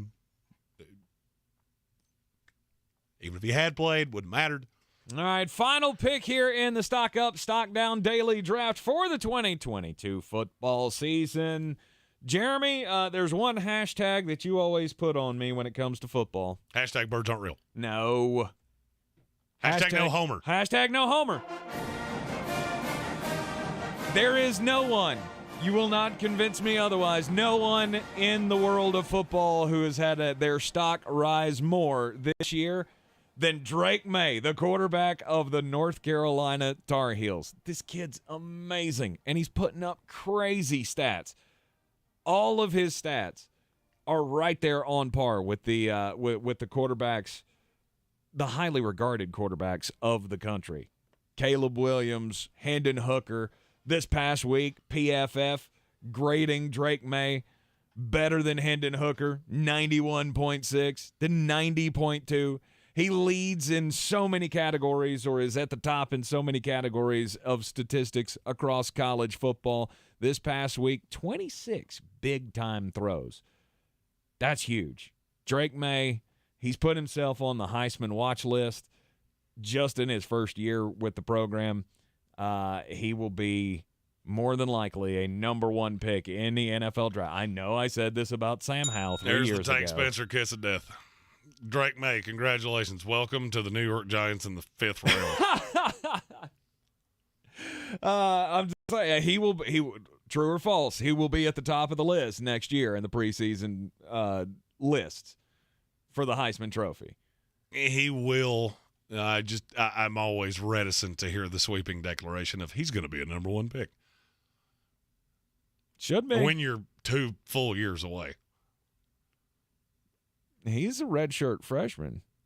Is he a redshirt? He's a redshirt. He redshirted last year, so he could go in as a redshirt sophomore next year. Oh. So we're not that far away. I thought he was a true freshman. No. He is a redshirt from last year. So Drake May, he's having a fantastic season. The Tar Heels, as we talked with Jones Angell earlier in the program, it has gone above everybody's expectations, and Drake May is the main reason why. It's time. It is time. Jeremy's picks of the night, bangers coming up next for Thursday Night Football. This is your time for traffic on the new ESPN Asheville. An accident on I-40 westbound is causing stop-and-go traffic between US 19 and Fines Creek Road. Slow traffic on 26 westbound between US 70 and Elk Mountain Road.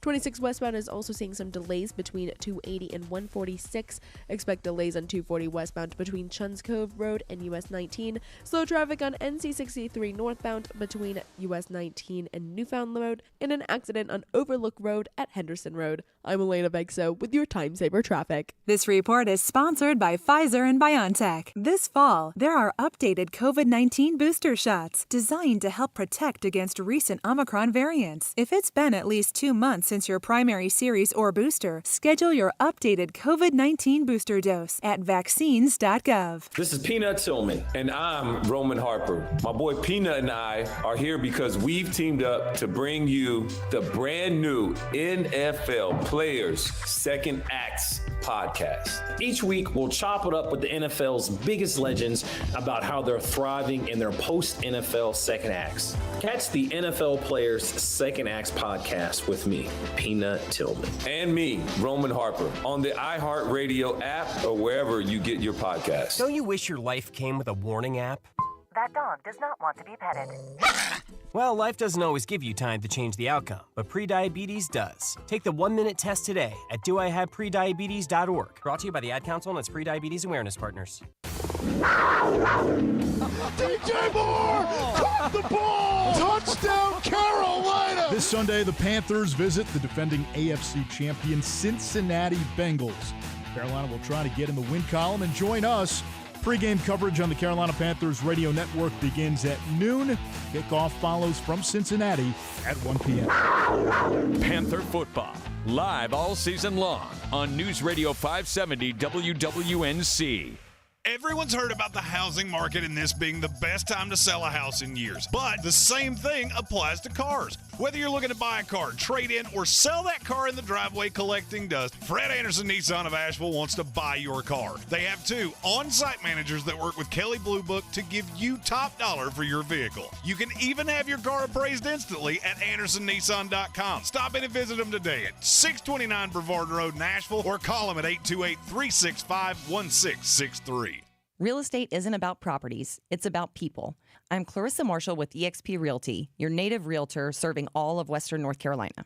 I will work hard for you, and I believe in doing the right thing every time. I market each of my listings to reach out-of-town buyers. I use a professional photographer and drone video on every single listing, as well as collaborate with agents across the country to find your buyer. Check me out online at clarissasellswnc.com or give me a call at 828-774-6343.